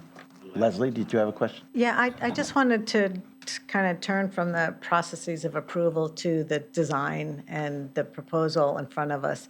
And my question's really, I wanted to understand more about the energy efficiency and the decisions you made in the HVAC system, the biggest decision, right? And geothermal versus the traditional system that's in here. I know P&Z also referenced it too, so you'll have a follow-up there. But if you could just help us understand what the thought process was, what, pros and cons, and why you ended up with the decision that's in front of us. Yeah, we had an in-depth conversation. I think we started with 6 or 7 different system options, and we started with the subcommittee. We narrowed it down to 3. We had our energy modeler take a look at all 3 of those, model them, do a life cycle cost analysis, and we got a full report from them. And they basically handed us the data, didn't necessarily give us a recommendation. We shared that with the committee. We had a in-depth and detailed presentation, so everybody fully understood. And we ended up, the committee made a decision to move forward with the base option, which was really on the air side, we were looking at air handlers, and on the water side, it was natural gas boilers and some air-cooled chillers. The alternate that we looked at was an all-electric system, and that included the geothermal wells, and all of this was priced out. The third option we looked at was a VRF system, and that included some direct outside air sources and some units up on the roof. One of the factors in this was the idea of photovoltaics on the roof. So we had an approach where any of the air handlers we were trying to not keep on the roof. Many of those mechanical units are going inside the building to free up as much of the roofscape as we could for photovoltaics. But ultimately, we priced out all three of those options, and we looked at it, and the committee voted to move forward with the base option. But we did consider geothermal and some fairly efficient systems. The other thing that we have to look at is meeting the criteria for the state, the high-performance building at the state level, which is really a LEED silver equivalent.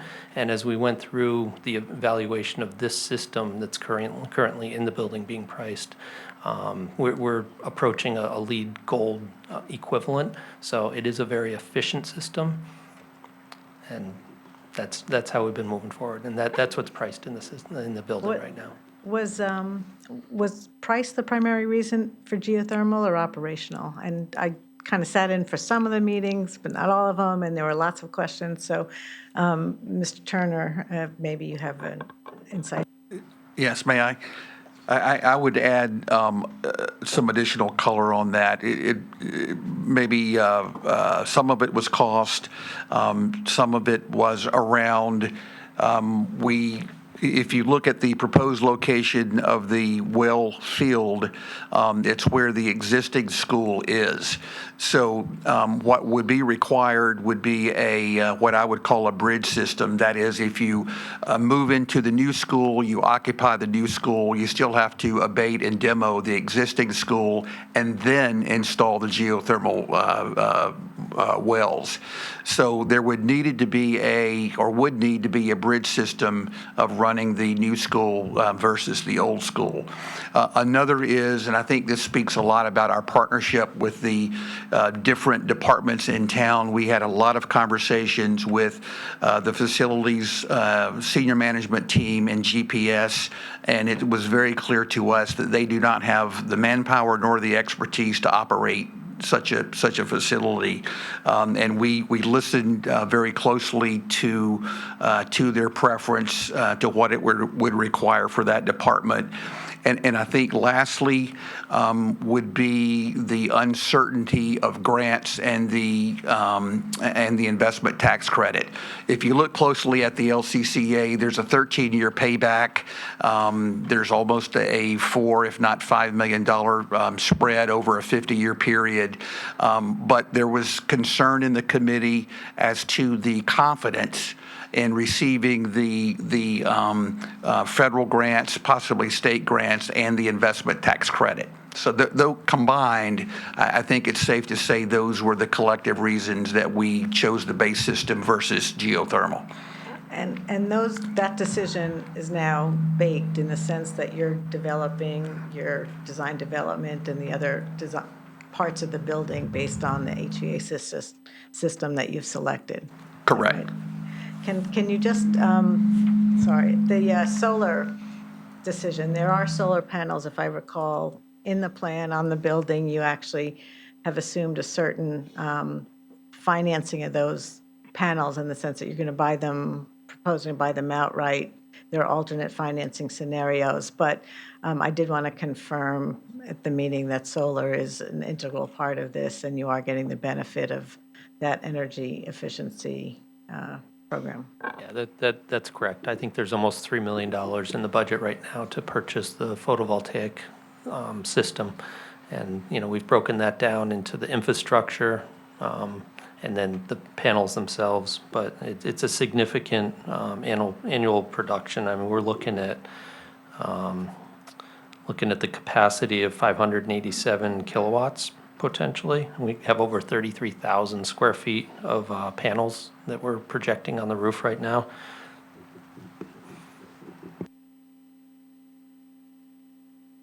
believe there are no other questions, so I want to thank Tony and his team for answering our questions, and I thank the board for, I think, asking some very thoughtful and helpful questions. This is a very important project.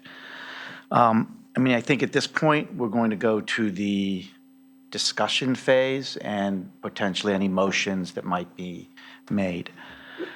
Usually as a chair in these meetings, I tend to go last. I think today I'm going to try my hand at going first and maybe talk more than I usually do. In the BET, we were hoping to have an award called the Andy Deuce Award, and that's the person who speaks the less and accomplishes the most. So I think that after tonight, I probably will have lost that award, but I just wanted to throw out a big thank you to Andy Deuce, who was a previous member of the board and really a great member and a gentleman.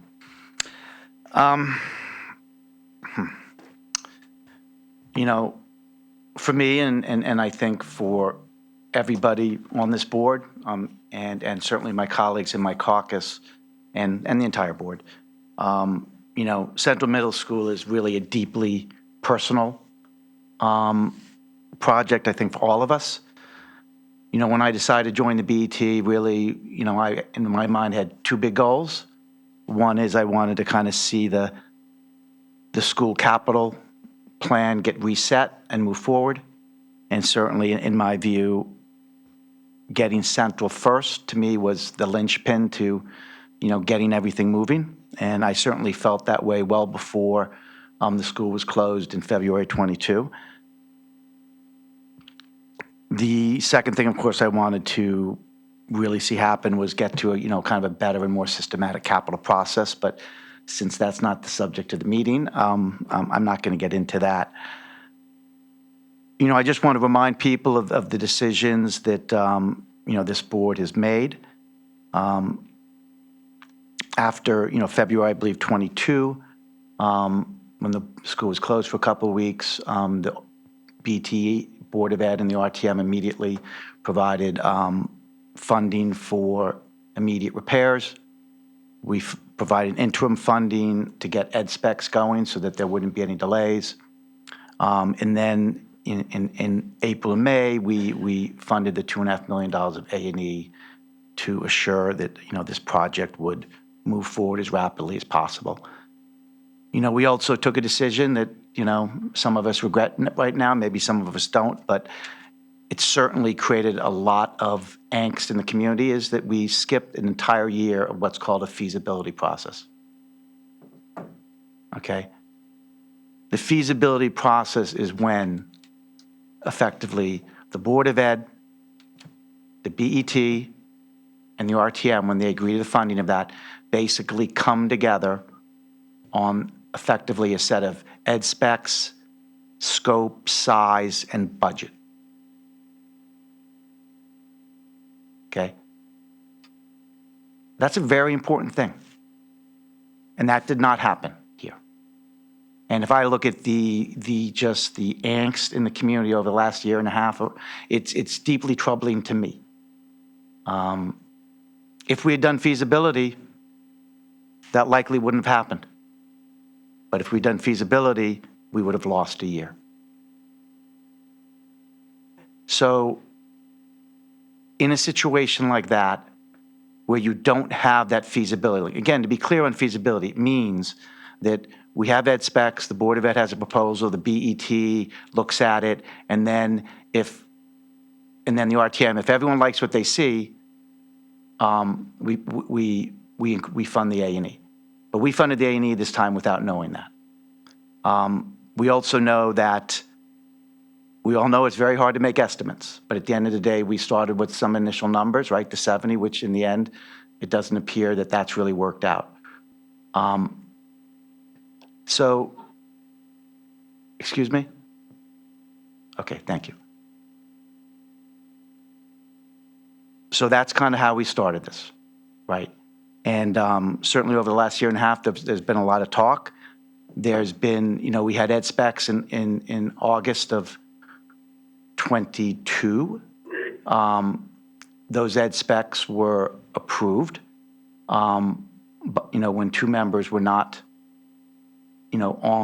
in that meeting, and they were approved, obviously, we know that. But at that point, the ed specs were going to deliver a building of 115,000 square feet. I'm going over a little bit of old news, but the fact is that, this is not a meeting to point fingers or anything, but at the end of the day, that mistake in the calculation has caused a lot of people a lot of angst, including members of the building committee, the Board of Ed, and the BET, and frankly, the entire community. I mean, that just happened. That's the way it happened. And starting from there really became, I think, a series of, some lack of action and urgency and thinking through, what does this really mean? What are we going to do? I know that, some of the advisors, the architects were saying even in the fall of that year that the school those ed specs were not going to be 115,000 square feet. They were going to be much higher. It took us months as a community and the boards to really sort through all that out. Now we end up at one point with a school of 140,000. I do, thank the building committee and the Board of Ed for, spending some time on that and getting it back to 125. And I would also say that there were a lot of members of this board and the community that did advocate and say, look, many thought 115 was too big or 125 was too big, but everyone was pretty much sure that 135 to 140 was too big. And I mean, the good news is there was, although a lot of debate, we at least got it back to 125. So where does that leave us now? Just so everyone's aware, I'm at a point here that I am prepared to approve this appropriation. I believe there might be one or two motions about conditions or things like that that we have to dispose of, and there might be more motions, I'm not sure. But I just want to reiterate that I do believe that if we'd had a feasibility study or our boards and our community were able to have a more structured, less aggressive conversation, we could have sorted out a school that would have been, pick a number, 10 to 15 million, call it 10 million cheaper. We looked at 2.5 stories versus, originally the architects suggested 2.5 stories, and then we decided on 2. Interesting, it might be the right decision. But certainly that definitely put us on the road to having a more costly building. Now, would it have fundamentally changed the zip code that we're in? No, but it's real money that could be used for other priorities. Other school buildings, other town buildings, more teachers, lower taxes. So I am going to be prepared to approve this, but I just want to say I really, truly think we just need to do this better. But anyway, those are my comments. At this point, I want to see if there are any motions. First thing, obviously, everyone on this board would clearly have I'd like to hope everyone could make one statement if they want to, as opposed to going back and forth amongst each other. I think that's not a good use of time. But I would also entertain if there were any motions that people want to make. Has somebody moved the item? We might have. Oh, yes, I will move the approval of ED1. Second that. Okay. Are there any motions? Thanks, Dan. So I think, for those of you that have been following this project, know I've been involved from the very beginning as the BET rep on the CMS Building Committee. I don't think there's anybody on this committee that would disagree that, we are all supportive of this project. And I think, while there's been a lot of back and forth on size and cost, et cetera, I think we all know, I hope everybody in this community appreciates that a healthy debate is good, right? It's good to discuss different perspectives. And while, I may not end up at the exact same place you are, I think at some point when the community makes a decision, we need to move forward.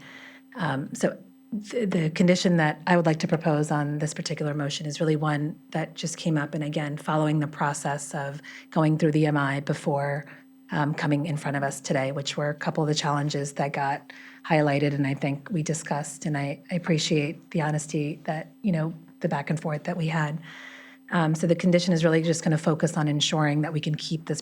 So one of the things I've heard from the community is we want this project to stay on track approve the funding. We want the project to stay on track. So funding is, of course, one component of it, but the second component of it is also making sure that we execute well, right? We make good decisions, whether it's, if we find that the existing site where we're proposing and you see challenges before you start breaking ground, go to Plan B, right? Think about where that could go. And, we might not hit any challenges, and it's exactly as we expected. So this condition is coming from that spirit, and I hope, this has unanimous support across our board. So the condition would be to condition the funding on a professional engineering report that confirms that the integrity of the current school, which is structurally impaired, will not be compromised during the extensive, or perhaps not extensive, rock blasting or chipping or nearby construction, ensuring the safety of all students who are in attendance in the current CMS during the entire 2-year construction phase. And again, the spirit here is, before we decide to move forward in the direction that we're headed in that location, we have confidence that the existing school will not be compromised. And if we feel that it is going to be compromised, then we make sure that we have a place for those kids to be during the construction phase. So that's the condition, and I'll move it. If I could get a second, that would be great. That's a motion by Nisha, seconded by Leslie Tarkington. So, I just have a question, I think, to a certain extent. I think Tim, and Jim, answered Nisha's question. At least a piece of Nisha's question is that this is something that you already have an engineer that you're expecting to be asking this question anyway, and that this question can be answered. Is that unfair to say, or is that?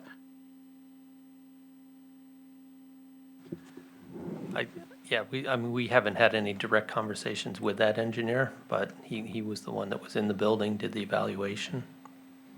Okay, but just to clarify, my understanding was that once, again, I think Tim said that the plan, the preferred plan would not be blasting. It might be other, mechanical ways of doing it. But whatever plan you did, I think you had already indicated that you would be meeting with the engineer that did the work on the original school and just make sure it was safe and appropriate. And is that, I don't want to be putting words in your mouth, but that's what I heard. Yep. Yeah, no, the exact safeguards that we would look at during construction would vary, and the teams would work together right through construction the entire way. Mr. Chairman, I would, I say this in a spirit of positive and partnering. I don't know if a professional engineer would be willing to say that the building is not going to be compromised during construction. That's a very long bridge to ask a professional engineer to commit to. And I don't know what the alternative words would be, but at the end of the day, we want to know right now, I think is what Ms. Aurora is headed to. We want to know right now, can the building withstand the construction that's anticipated?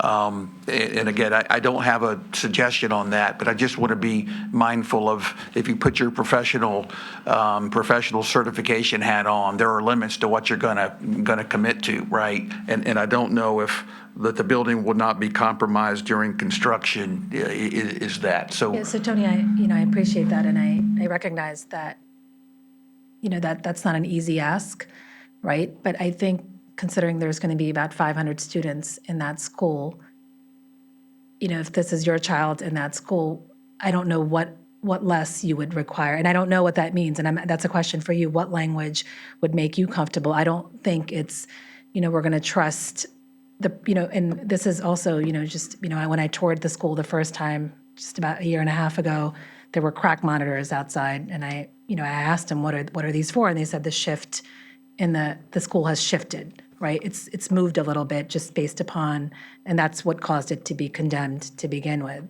So noting all of that is going on, and we have, especially if we go down the route of blasting and you decide, well, we're going to have to blast just because the mechanical process is not going to move forward. I, as a parent of the child in that school, or even as a teacher in that school, you would want some assurance that that building is going to be safe. And if you can't give me that assurance, right, I would want that assurance, right? So maybe that vocabulary we can change, but I would want an engineer specifically to sign off that that building is not going to, and maybe we don't have to use the word compromise, maybe you all can suggest what that vocabulary is, but we need to be sure that the structural integrity of that existing building is going to survive that 2-year construction phase, right? And if you have some ideas on vocabulary, please suggest, but I don't think a report from not an engineer is going to work on this one, if you would agree. And Nisha, if I may, and just for clarification on my comments earlier, the planning that I had talked about is once we sign up a trade partner, and that will be performing that rock removal work. I can tell you that at the time we bring in a subcontractor to perform that work, that engineering, those safety precautions will all be taken into account at that time. I think what Tony is speaking of is right now, there's more discovery that needs to really happen to understand the rock itself, right? What makes up the geology of that rock? Is it soft? Is it hard? Can it be mechanically removed? There's more discovery that needs to happen at this point in time. So Tim, how long will that take, and can you do that right away? It wouldn't be done until we hired a subcontractor. No, I know, and obviously I know until you hire a sub, but can you move that up in your time? If that plan was to do that after the fact, right? And you see where I'm going, right? Because if you go down the path of, doing A, B, C, and D, which normally would have come later, but then you recognize that, you know what, the rock chipping or and I don't know, right? This is a question for you. You would think that should be your first step before deciding to build in that specific location. Just do a sanity check to make sure that location is indeed going to work, right? So is that something we could do right away and, get a sense of what that rock would look like, or? Can we have discussion on that? Has it been seconded this month? It has been seconded, yeah. Can we have discussion? So Tim, if you can answer that question, and then I think we can maybe go to some discussion. But I think we're trying to get additional information. Yeah. Leslie. Here. Yeah. Yes, Tim. I mean, as for doing it right now, I would have to defer to the building committee and to CSG about opening up conversations, maybe with the engineer who had originally done the evaluation of the school, and whether he would feel comfortable coming in with the geotechnical data that we're gathering now. Langen's reports are due. When do you expect Langen's reports to come in? Probably not until December. Right, so if we don't have Langen's reports to December to truly see the boring and the information that's needed there, nothing could happen until after that point to begin with. Okay.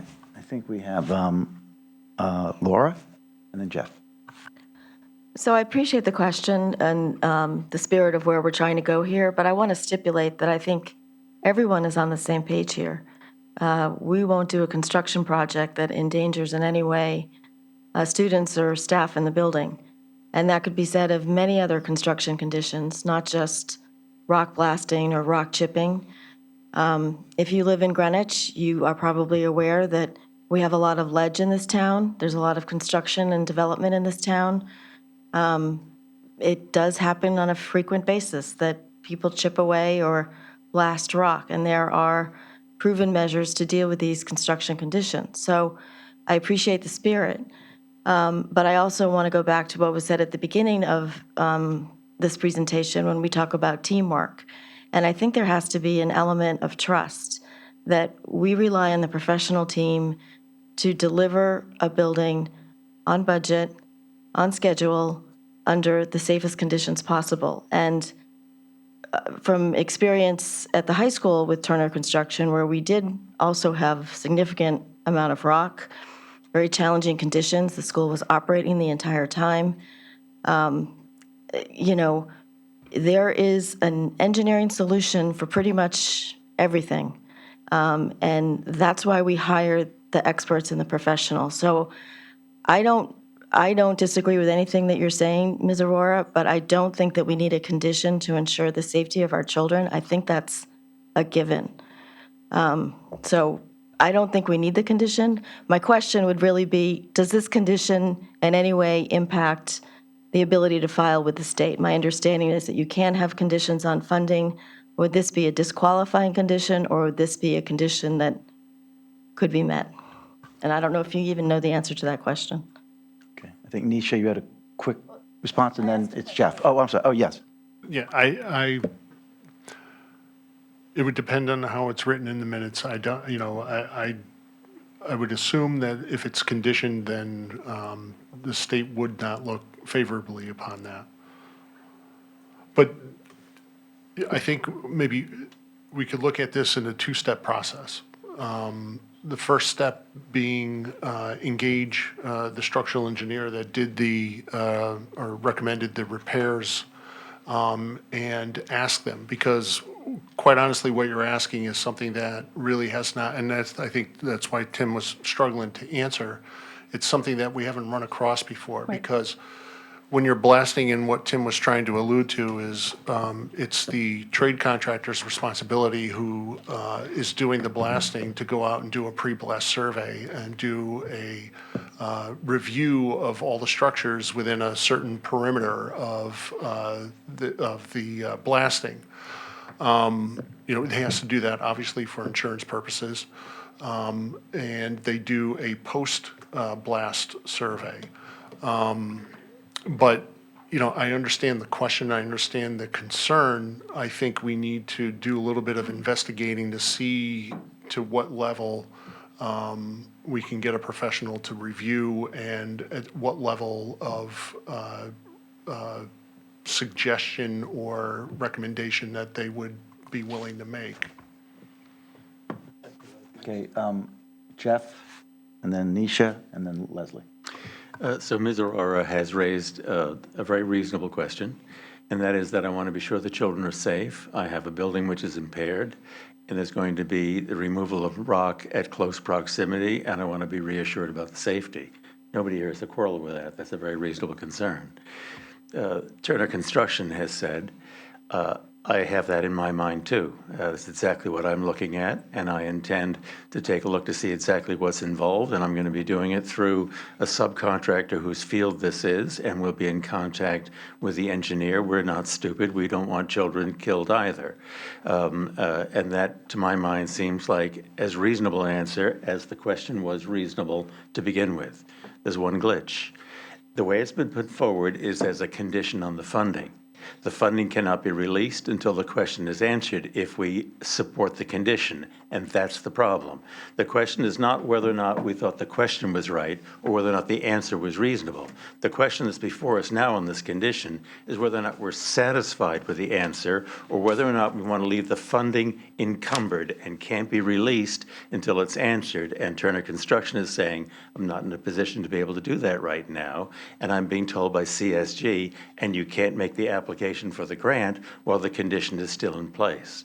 And so on our consideration of the issue that's before this board is whether or not we want to answer that question by insisting on the condition, or whether or not we're satisfied with the advice that we're getting from the professionals without imposing a condition on the funding. Well, I don't, Jeff, is it okay, Dan? Yeah, I don't, by the way, I'm not challenging your opinion at all. And I think one of the reasons this has not come up until now is because this was raised at the MI meeting when some of the challenges around the water and the rock, came up. And I think one of the speakers also mentioned this same issue. I've certainly discussed that with several members. I think one of the, for those that have not followed this project from the beginning, there was, before we spent a single dollar, before we hired a single architect, and I, at our building committee, I had raised, have you guys thought about building in the same location? And that was looked very negatively upon, because there was a whole discussion of we would not want existing CMS parents to be bused. And I'm a parent and I have kids, and I totally understand that inconvenience that the existing families would have to go through.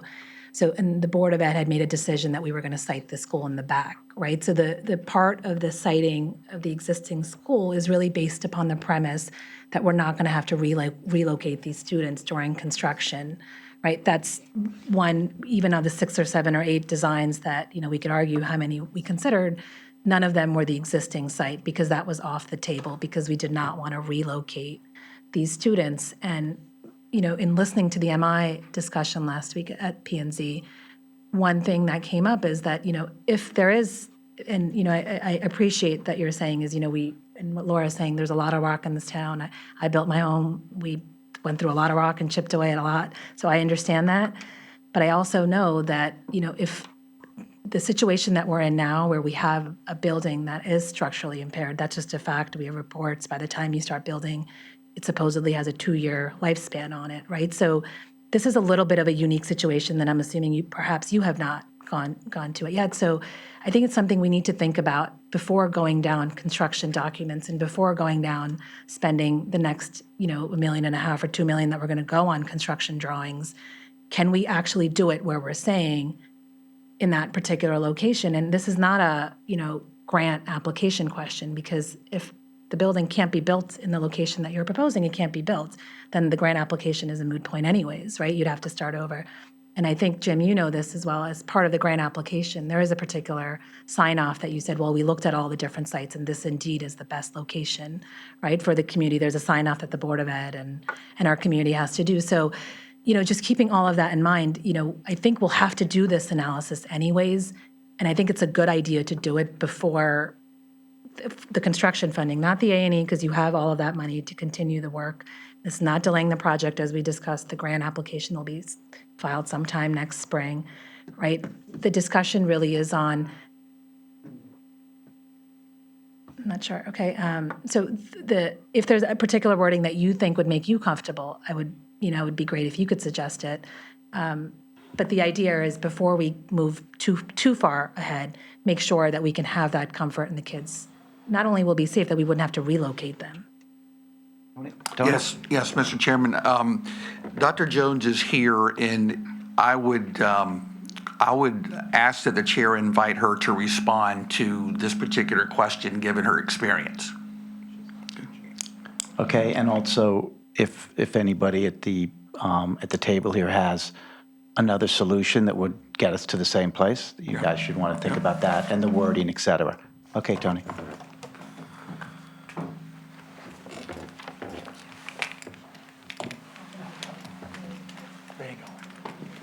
I just really wanted to point out, DTC, the engineering firm, we are already planning on bringing them out every single year. We've told the PTA that. We've put it out publicly to do inspections of the building, just to give everybody, more than anything, a peace of mind. So we've already reached out to them for this current school year. Thank you. That's excellent. That's excellent news. Thank you. Leslie.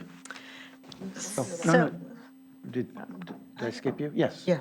So I just had another question for Mr. Kleps. He commented about the subs and not having, the one on board that would need for this.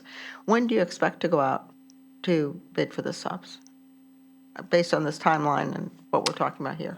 Bidding right now is in July of '24, right? That follows PCR approval. Thank you. So there's a gap now, basically, between what Nisha is asking for between now and July. We need, if this is to be handled, we need to understand how we can fill in that gap. Yeah, and really, I mean, from my perspective, the opportunity would be potentially going through DTC, as a cost to the soft cost, because that can happen now as a consultant. But again, they need to share their expertise on how much information they could even give you right now, without having the borings in the location where we're going to be doing the blasting again, and the rock removal. Please accept my apologies for saying rock. We don't know we're blasting yet. But again, it's important to point out that the majority of the rock removal that we will be doing is on the northwestern side of the site. So truly away from the school, not in immediate, proximity to the school. So is there a way to break down what she's saying into, rather than sort of the long-range view, making that decision, but into,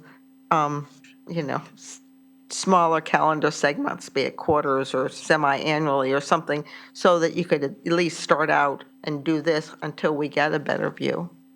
I mean, again, I don't have it in front of me, but I'm trying to come up with a solution that's constructive. Yeah, I think, Can quite I honestly, I suggest think the maybe- best. Yeah, I think I have we were just talking maybe some language I think that you might be okay with, and Tony, you tell me if this will work. To hire a professional engineer to give an opinion on whether the building will survive construction and the rock blasting? Is there something like that? Is that something, Tony, you think?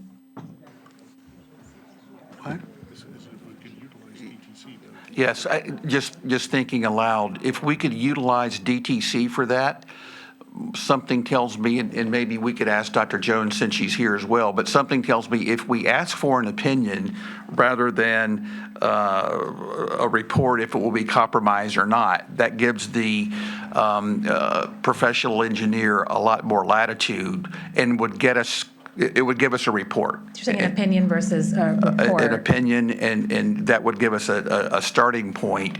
The key is, noting the sense of urgency that we have, is how long would something like that take?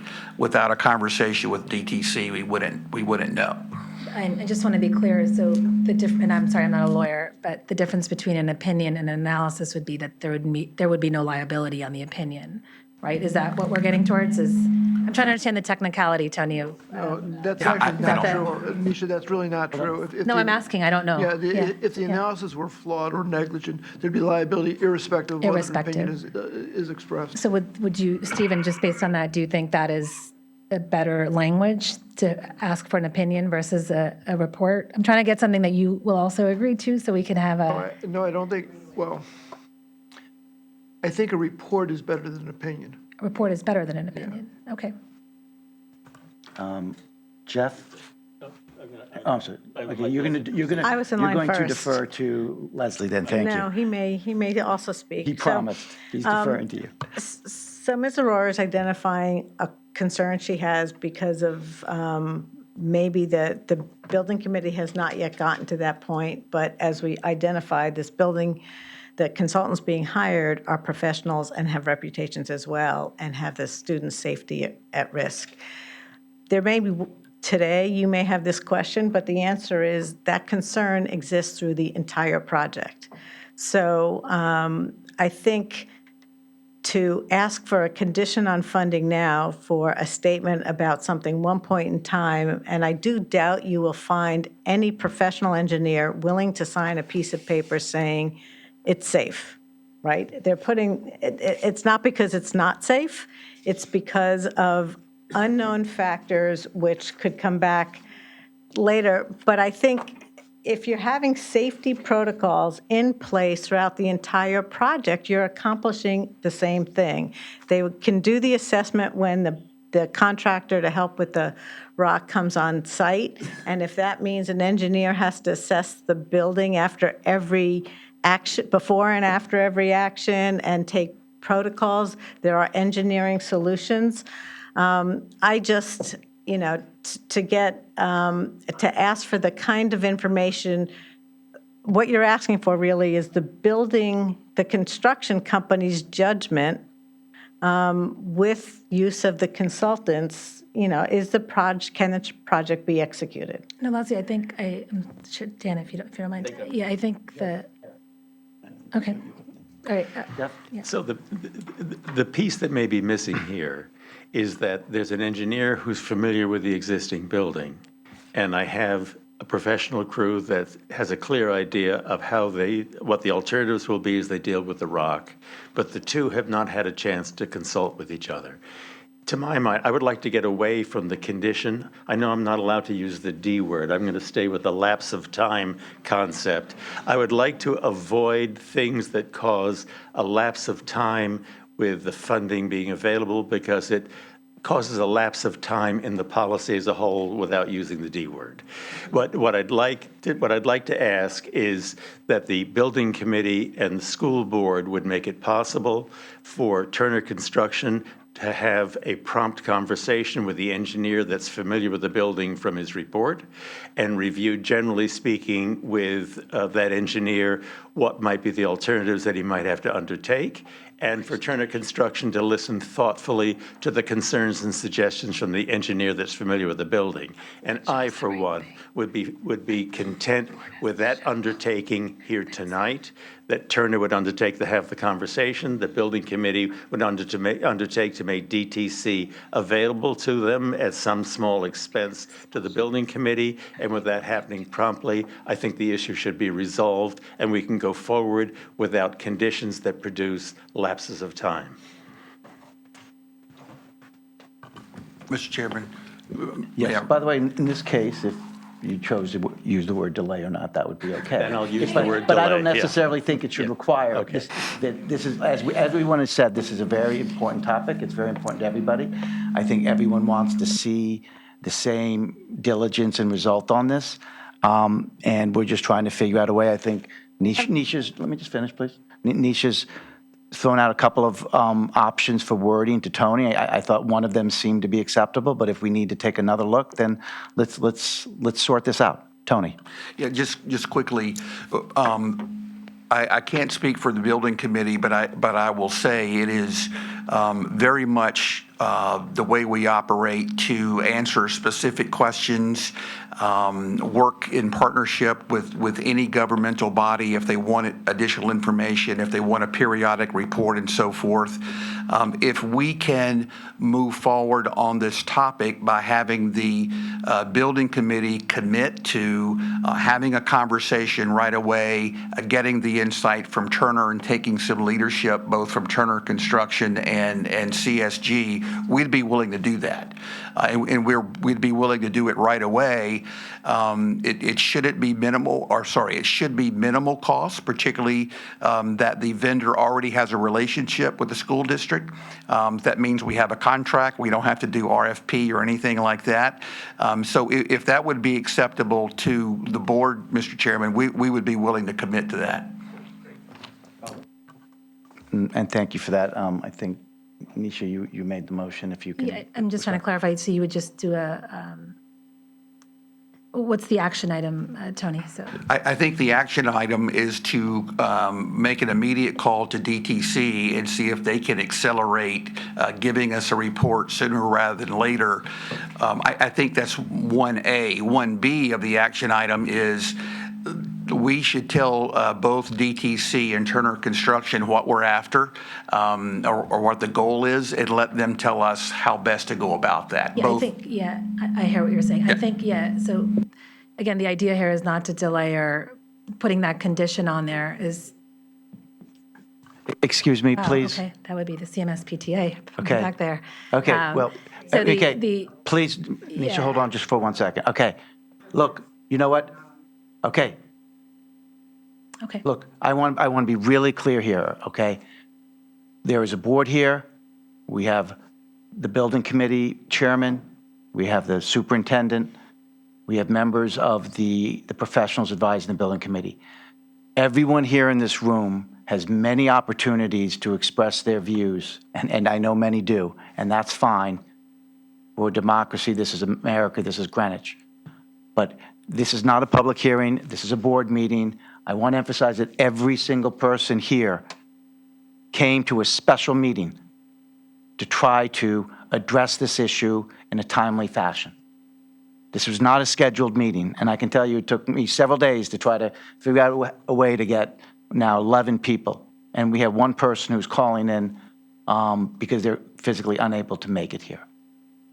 So I would ask everyone to please refrain from clapping, comments, or any kind of verbal words, because this is just not fair to everybody here. Everyone has a chance to communicate, but not here. Okay, thank you very much. Tony, I lost where we were. Were we with you, Tony? Or were we with Nisha? I finished with a view of answering the action item questions that Ms. Aurora had, both of asking DTC for an expedited report as well as Turner, but also asking them, noting the goal here and the information that we're after, what would they suggest we do? And I think we can move quickly on that because both vendors have a relationship with the town. We have vendor contracts are already in place. Hopefully, we can leverage those existing relationships to move it forward quickly and do it at a good rate. Yeah, I think,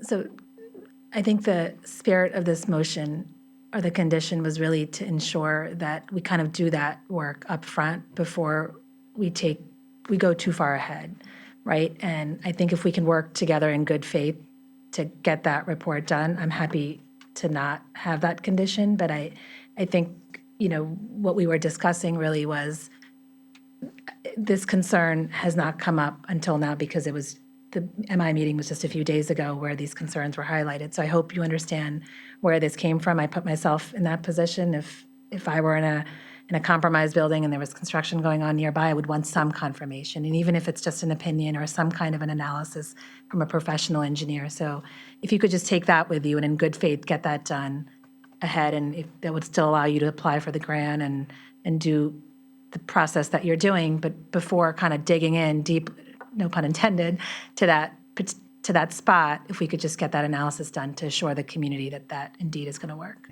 So Nisha, if you're, it appears, again, thank you for raising the issue. I think everybody on the board appreciate that. We were just trying to work out the mechanics about a condition without a delay. So if you're willing to withdraw that, would you want to just maybe suggest a kind of a sense of the meeting, since I think unanimously we all, or is that, okay, good. So are you I withdrawing mean, your I think we motion? have Okay, fine. Mr. Turner's word in good faith, so Okay. we're good. Thank you. Okay. Then we're good. Yeah. Excellent. So, yep. So for the minutes, Thanks the for this. motion's withdrawn and the second is withdrawn. Yes. Excellent. Good discussion, though. I think it was important. Thank you. Any other? Yes. Yes, I would like to make a motion. And this is also a condition or a subject to release. It's subject to automatic release by the Board of Estimate and Taxation upon certification of the CMS Building Committee Chair of completed design development drawings, a cost estimate thereafter, and that the construction documents are in development, just starting. So that's my motion. And I'll second it Okay. for discussion. Say that again, I'm sorry. So I'd be happy to read this again. This is a condition. It's a subject, or a subject to release, we'll call it. A subject to automatic release by the Board of Estimate and Taxation upon certification of CMS Building Committee Chair of completed design development drawings, a cost estimate thereafter, and that the construction documents are in development, that the construction drawings are started. So I just want to come back, since you asked the question, Jeff, may I just, and just say that this is automatic release. So this just means that once the chairman of the building committee, Tony, sends a, whatever we call it, an email or a note to finance, to Roland and Pete, Mr. Minarski and Mr. Geiger, that would be automatically released. And, I just, before I, just want to add here that this aligns with a more typical process of the town. Normally, we would not, we've already funded $70 million, of which we still have more than $67.5 million left, probably more like 70 plus. $68 million plus, Tony. And so, I have talked with Tony about this. This all rests in terms of expediting the process and getting sort of back into the lane. This is about the design development and then the estimate that one normally would get thereafter, getting more details. It's very rare that the town, it's never happened actually, that the town would approve financing of $70 million based on nothing. And right now, we're being asked for an additional $42 million based only on schematic designs and not, further detail. So I'm sorry? This would rest totally with the chair of the building committee and the building committee to get this done. And this is really, this is a carrot, not a stick. This is to really put the process back in order and to expedite the process and have everyone work together. Thank you. Okay, so before we have discussion, I believe, Tony, that Leslie's talked to you about this. Can you indicate whether or not, what it would take for you to do this? Are you okay with this condition or not? No. Well, no, I think it's, when we had the previous situation, okay, we asked the professionals their thoughts, and they indicated that this was not something, it was not something that they could accommodate, right?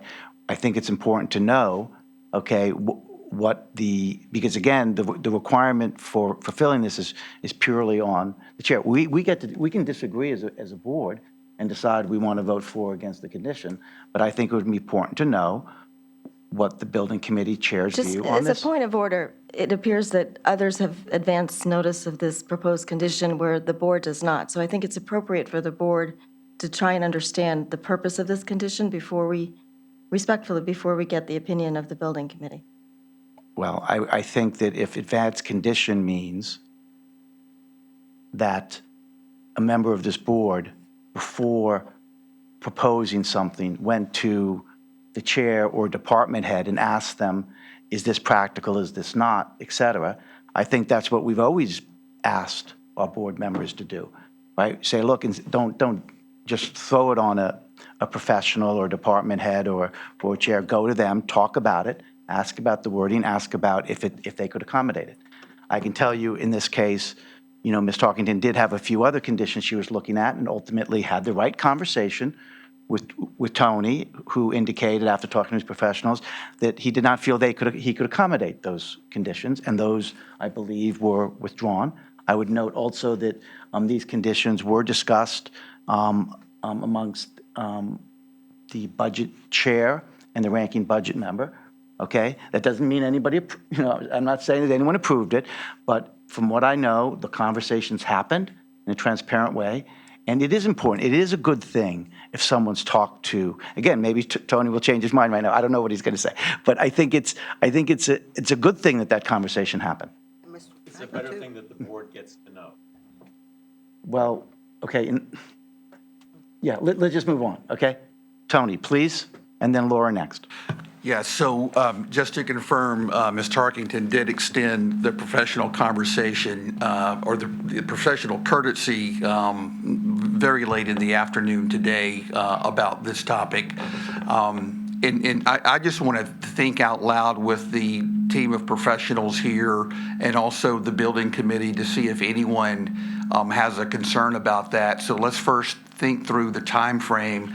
As I understand it, design documents are going to be completed in mid-December. And soon thereafter, call it a couple of weeks, 3 weeks, we will have a new cost estimate based through reconciliation based on design documents, which will put us first or second week into January, which at that point we can pull the trigger and start construction documents. So as I'm understanding our existing timeline, this would put us with full funding and full funding documentation, call it the last 2 weeks or the last week in January. That's about right, yeah. Anybody have a concern? What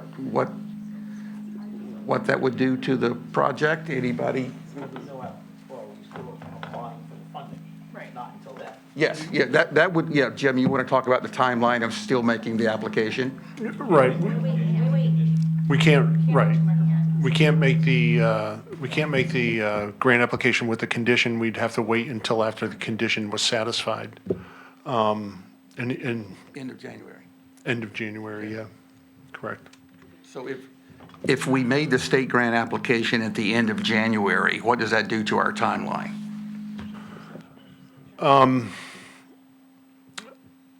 It just pushes the schematic design development reviews off until February. I'm not sure how the state's going to look at that, but I think that could be doable.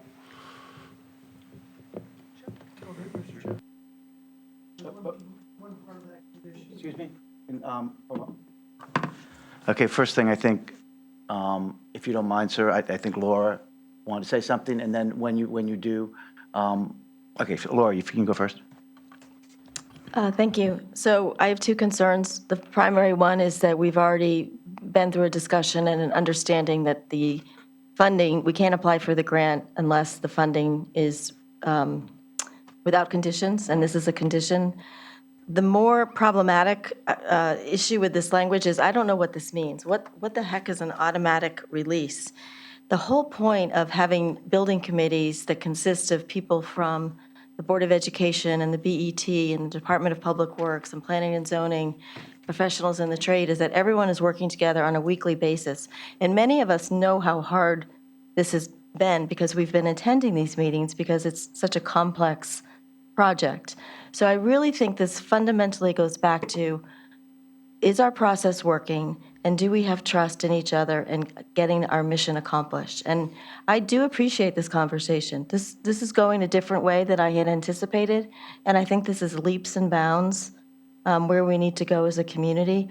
But I think we fundamentally need to get back to, what are we trying to accomplish? We're trying to get the state grant filed by the schedule, which is sometime in November, December. Everything else is going to proceed at pace as it normally does. So I think we should approve the funding without conditions. Okay, so, Joe, were you able to have the discussion you needed with the team here?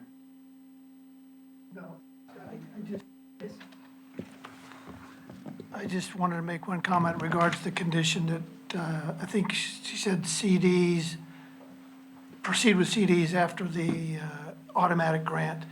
I think the building committee would like to see CDs proceed immediately after DDs are done and not wait another month before they continue. I don't, I think he didn't understand it. Would you like me to read it again? No, the budget won't be available after the DDs are complete. That's what he's saying. There's a month gap, 6-week gap. So are we saying that this is not correct, that what the plan? This one, Okay. this date's correct.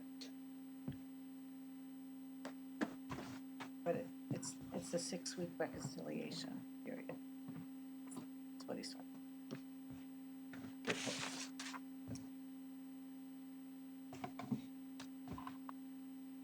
All right, so I'm sitting here remembering the prior conversations of this board where several board members didn't support the ed specs, didn't support this project at all, of the size and the design. I'm not hearing those concerns tonight, but I'm still hearing blocks being placed at every step of this, of what we're trying to accomplish tonight, which is to get this project funded and move it forward. We know that the state process, some of us are still holding out hope that we can get on the priority list for June 2023. That cannot happen unless the funding is approved unconditionally as soon as possible. So these conditions saying, I don't trust the building committee to do their job quickly, which is what this last motion is, I don't think is helpful to the process. To say that the building committee is not going to professionally and thoroughly do their jobs, I don't think is helpful to the process. I think there are other ways to get that information, to keep the process moving, and to be productive members and colleagues with the building committee and the Board of Ed and the RTM in getting this thing done. I think the motion that's on the table to approve the appropriation should move forward with no conditions, and we should act quickly and do that now. okay. Thank you. I would, and I mean, it's fair to disagree with the condition, vote against it. I do not accept that it means that we don't trust the building committee. We've already provided $70 million to this committee, and we may provide a good deal more here. So again, that's my opinion. I mean, obviously, people have a right to think the way they do. Leslie? I guess I'm withdrawing my motion. Is that what was Okay. So I think that, is that where we are? it seems that's where we are. Okay. So Leslie is withdrawing her motion. Okay. I think at this point, if there are no further motions, I think that I'd like to call the roll. Oh, I'm sorry. I mean, obviously, no, I'm sorry. I On think the we motion should have- itself, yes. Everyone, I mean, I would ask everyone to make, if they haven't already commented and want to make a comment, please do. I would ask, it's getting late and there's a special meeting. I would ask that people not try to directly address each other's comments, but say what they wish to say. So Karen, did you? No, is there another motion?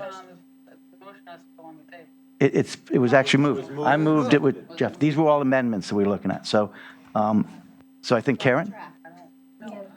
Yeah. Yeah. I'm just.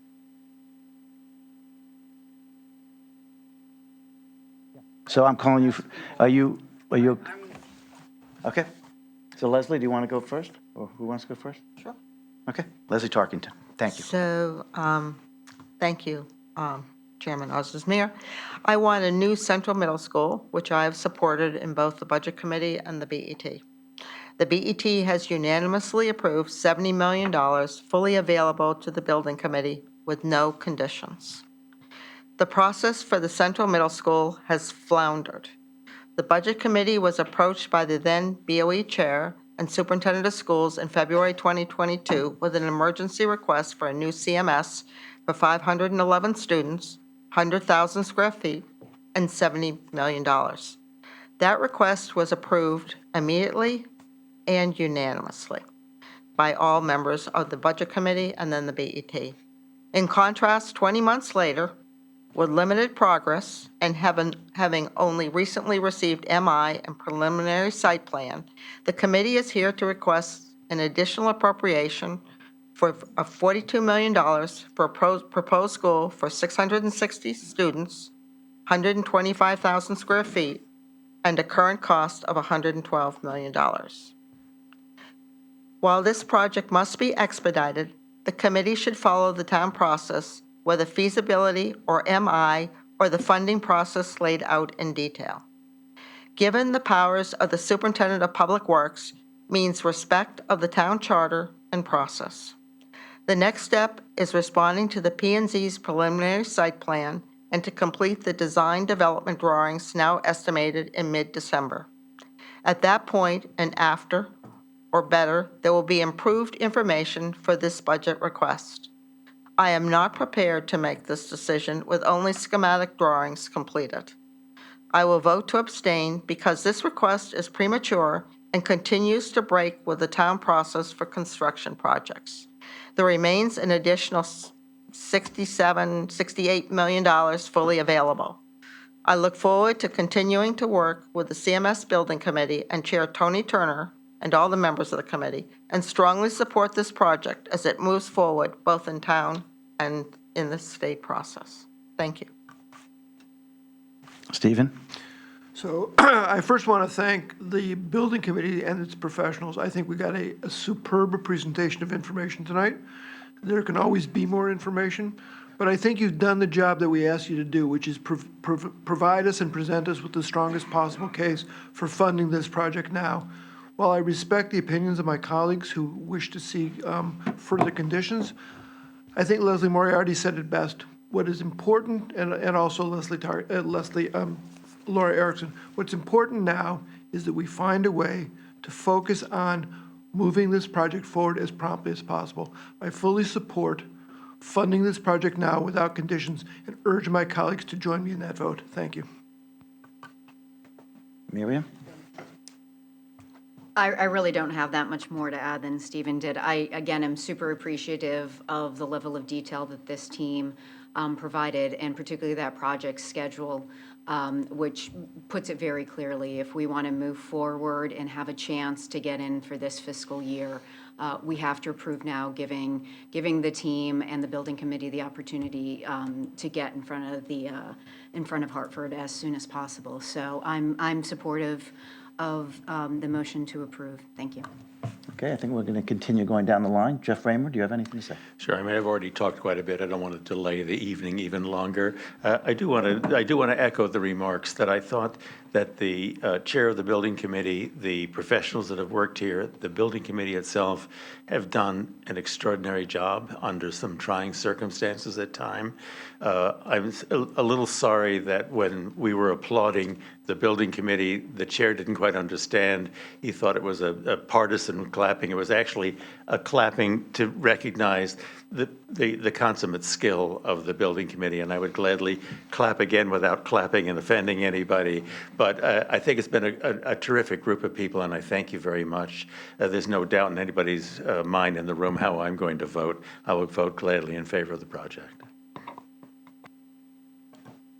Kathleen? I don't think I have to say much about my support for this project, but I do also want to thank everybody involved, especially building committee members. I know how hard you have worked to get here. And yes, it is a thankless task. But just keep going. Let us know when we can help you. And let's get this new school going. Okay. I think that Nisha is ceding her time in the interest of the calendar and the time of the evening. Karen? I'm not voting for this tonight because of its cost and its size. The cost for this building all in is almost $1,000 per square foot, and it will only go up. And that's not just the building, it's all in. I've heard repeatedly from my Democratic colleagues that the BET's role is to finance and not to ask the deep questions and to challenge the assumptions in design. I can't go along with that. It's our job to ask the tough questions. We've asked a lot of them tonight, but here's the elephant in the room. This is a building for 770 students when we only have 500 students, and the number is projected to go down. I looked at the design and ed specs today, and the current building, the building that we have today, has 8 bathrooms, and the new building will have 18 bathrooms. The new building even has a room, at least as according to the ed specs, with a teepee and a ball pit for a program that doesn't even exist in middle schools. After P&Z, we don't even know what the final design is.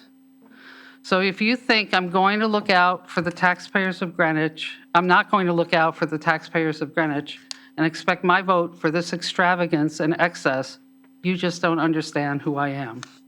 I'm not here to persuade anybody. I think my Democratic colleagues and some of my Republican colleagues should vote for the $1,000 a square foot. And when they do, they should then explain themselves to the taxpayers in this town as to why they voted for it. This is not a question of whether Central Middle School should or should not be built. We all 100% agree that it should be.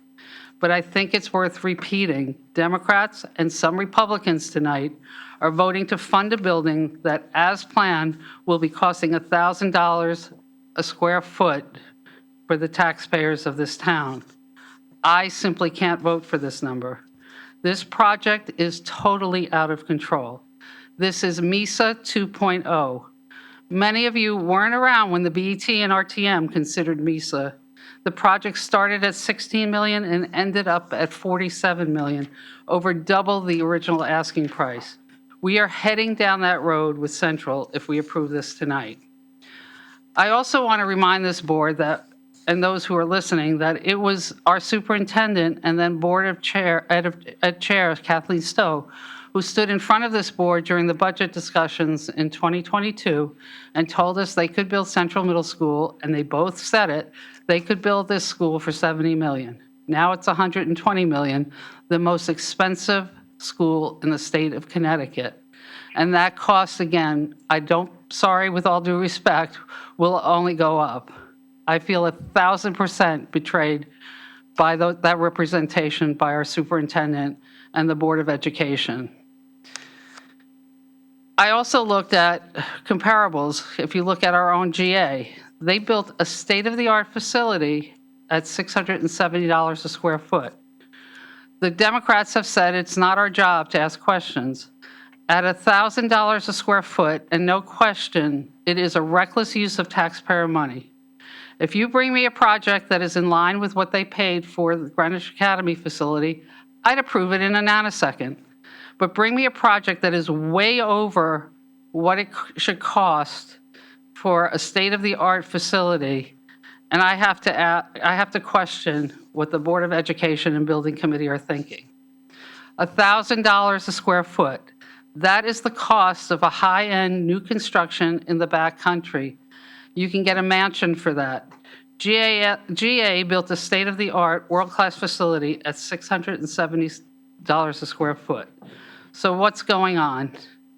The current cost that we're talking about is 150% over the cost of what GA built. There's simply something wrong here. And finally, to the Building Committee and the PTA, I'm extremely upset that you approach this as my way or the highway. We want what we want, and we want it no matter the cost. Like you, every single person on this board, myself included, wants a Central Middle School built. I'm a proud alumni of that school. But to build it at any cost, after all, we are Greenwich and we can afford it. We just want it built mentality, who cares about the cost? That is not how we should be building a building. It should have been a team approach. It wasn't. It was finger pointing all the way. It's not how we should be doing business in this town. Despite what you all may think, not everyone can afford tax increases. And with apologies to those who have come out tonight, I represent the entire town. Build something that makes sense as quickly as possible, but within reason. Tonight, if this is approved, reason has quite frankly gone out the window. So yes, at $1,000 a square foot, I will be voting no for this appropriation. Give me a project that is reasonable and in line with current costs, and I'm there. But at $1,000 a square foot, it won't have my vote. Laura? Oh, For the minutes, I have David Weisbrod joining at 8:43. Yep. Is David on the phone? I believe he is. He'll be voting. Yep, yes, he'll be voting. Thank you. Okay. No problem. A little housekeeping is always in order. So I just want to state for the record that I feel that this board, both Democrats and Republicans, do ask tough questions. I feel like all of us have been deeply invested in this project. We spent a lot of time on this project. Many of us have gone to building committee meetings. We've been very thoughtfully recognized by the building committee chair at times to ask our questions, or provided an opportunity otherwise to relay questions or concerns. I've attended design review committee meetings. I know others have as well. So I do feel that there's been an in-depth look at this project. The hard construction costs are about $670 a square foot. That is in line with other projects per extensive analysis done by both the owner's rep and the construction manager. The site is challenging. Building behind the existing school has other logistics, so I'm not going to say your $1,000 square foot number is correct or not, but I do think we all have to recognize we make decisions based on the best information available at the time. So I think to look back and state that, we were presented with wrong information at a point in February 22 by individuals, one of which is a volunteer, one of which, is our superintendent of schools. I think that's unfortunate. I think we do the best we can with the information. I feel that we have that information. We've had a very good discussion, a very robust discussion. I'm ready to vote. I have no further comment. Thank you. Harry? Yeah, I'm going to start off by saying that I echo our chairman's remarks at the beginning about the terrible acrimony that's been created in this community. It really is distressing. I don't think it has anything to do with the actual process and procedure that this board has gone through. And I'm sorry, Mr. Turner, that you were equivocal in your response to his question about whether or not you saw any delays created by this board.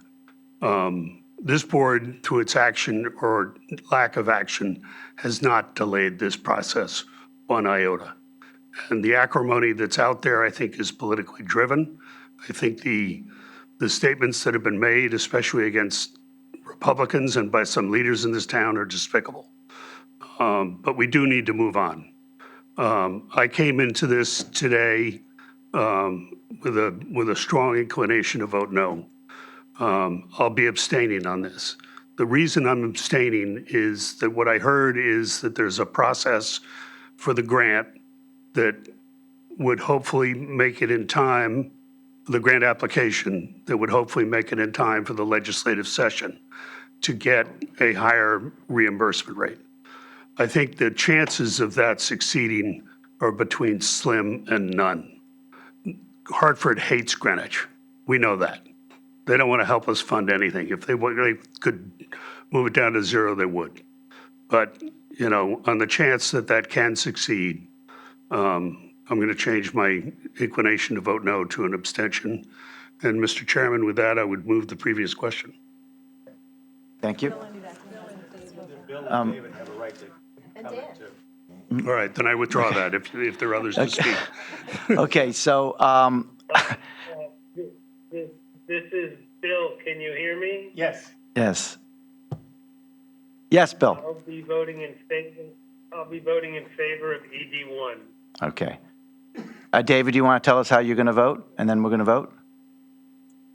Yes, thank you, Dan. I am voting yes. Okay, thank you.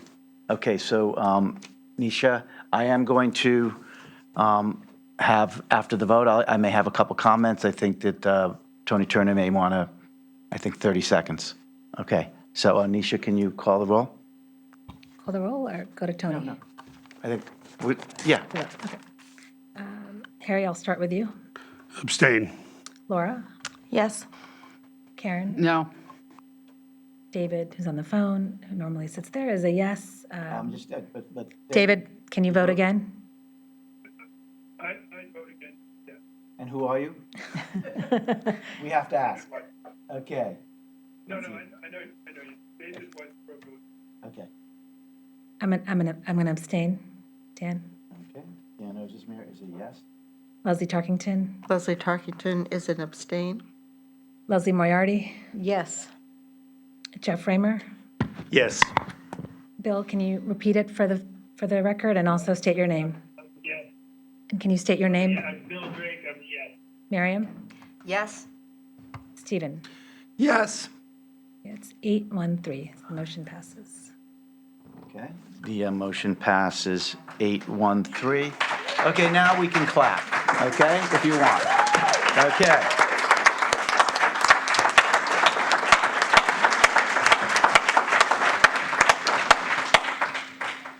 Okay.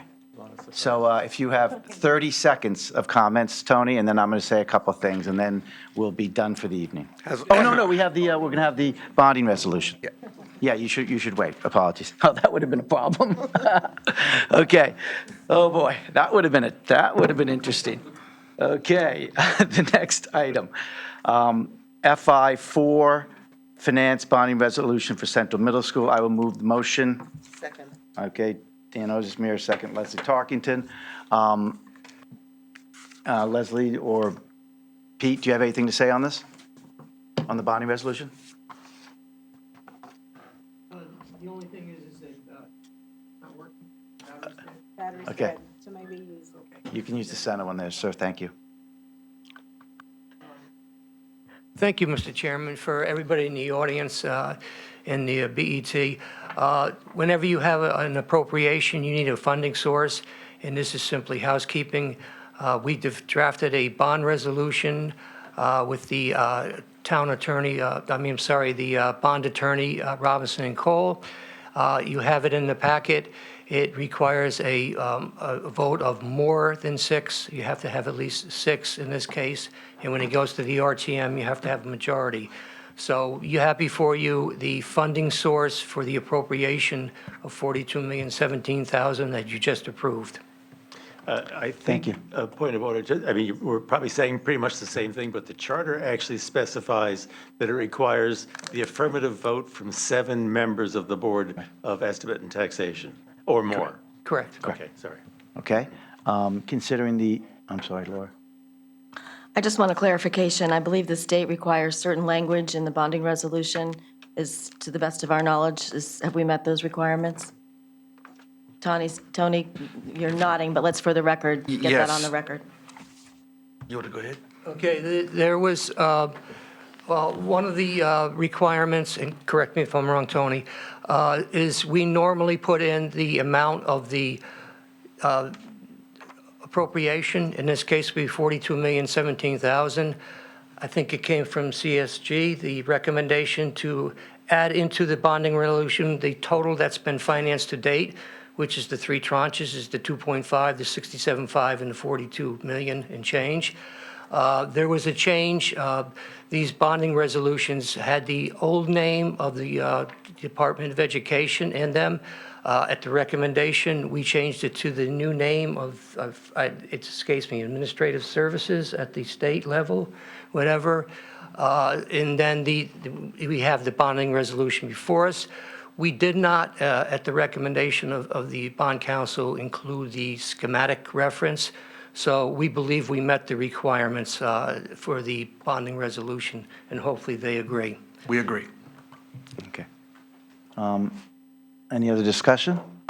Okay. I believe that if this is a unanimous vote, we do not need to do the roll call, even on a special, is that correct? I think we need a roll call. No, you Is have it- to, you have I to think take you a have roll to- call. Okay, let's do a roll call. Yes, it's, okay. Okay, Stephen, I'll start with you. Yes. Miriam? Yes. Bill on the phone? Yes. Can you state your name, Bill? Yes, Bill Drake, yes on the FI4. Jeff Raymer? Voting yes. Leslie Moriarty? Yes. Leslie Turkington? Yes. Dan Ozesmere? Yes. I'm a yes. David Weisbrod on the phone? Yes, David Weisbrod, the phone is yes. Karen Facilotis? No. Laura Erickson? Yes. Harry Fisher? Yes. That's 11-1. Okay. Thank you. Tony, 30 seconds. Okay, you can start the clock now. I want to say, Mr. Chairman, and to the members of the board, well, needless to say, is a very sincere thank you. Getting here, as many of you have already said tonight, it hasn't been easy. It's been very hard on the Board of Education, very hard on the Building Committee, very hard on you. And to not say thank you would be remiss. There's going to be 38,000 kids to walk through the new Central Middle School doors over the next 75 years. They thank you as well. I think this investment that this board has made in the town tonight is absolutely phenomenal. I do want to point out a couple of things going forward, and that is, I hope this can be the beginning of a coming together of things. We need to start down that road of being in a positive and partnering way, a much stronger working alliance. We're ready for that. And if there's anything that we need to do differently going forward to work more closely with, be it the Board of Education or the BET, we're delighted to do that. The other thing I want to point out is the expertise of the building committee going forward. You saw earlier the interaction between Todd Clare and Joe Rossetti. We have people on the committee that are either deeply in the construction industry today or they've retired from it. And I can assure you that we're going to do everything we can to make sure this is best practices. We have the people to do it. We have the knowledge, skills, and experience to do it. So you have our commitment going forward that we will continue to deliver a stellar product, just like we've done up to this point. We're not always going to agree, but I would end by saying I hope we can let tonight be the beginning of something very, very special for our town. Thank you, Mr. Chairman. I'll just make a couple last comments, and I'll be very brief. First thing I want to say is that the votes tonight made by my colleagues were very complicated, very difficult, very hard. This is a huge, huge decision. And I am just going to ask and be clear is that whether someone here voted yes, no, abstain, I'm sure there are many people that didn't like the yes votes, and there are people that didn't like the no votes, and there are people that are still thinking about what the abstain votes mean. But my point here is that everyone I've worked with this group of people for 2 years now and seen them in action for longer than that. I really would just ask everyone in this room, okay, to recognize that and the effort it takes to do this job. And regardless of how someone voted, try to listen to what they said. Right? When people have statements at the end and they say why they voted one way, we're not doing that just to take up time. We're doing it so that everybody understands, why they voted that way. And in the end, I voted yes here, but I know very well people that voted no did it for incredibly good reasons, and people that abstained the same as well. So I really think that that's just an absolute critical message to have. And the last thing I'll say is that I don't want to create necessarily any fears of meese or anything else like that, but I will tell you, this is a huge project. It's the biggest project we've ever done, and the processing and the way things have gone so far, have not always been ideal, and I think it's going to take a huge effort to get this done on time.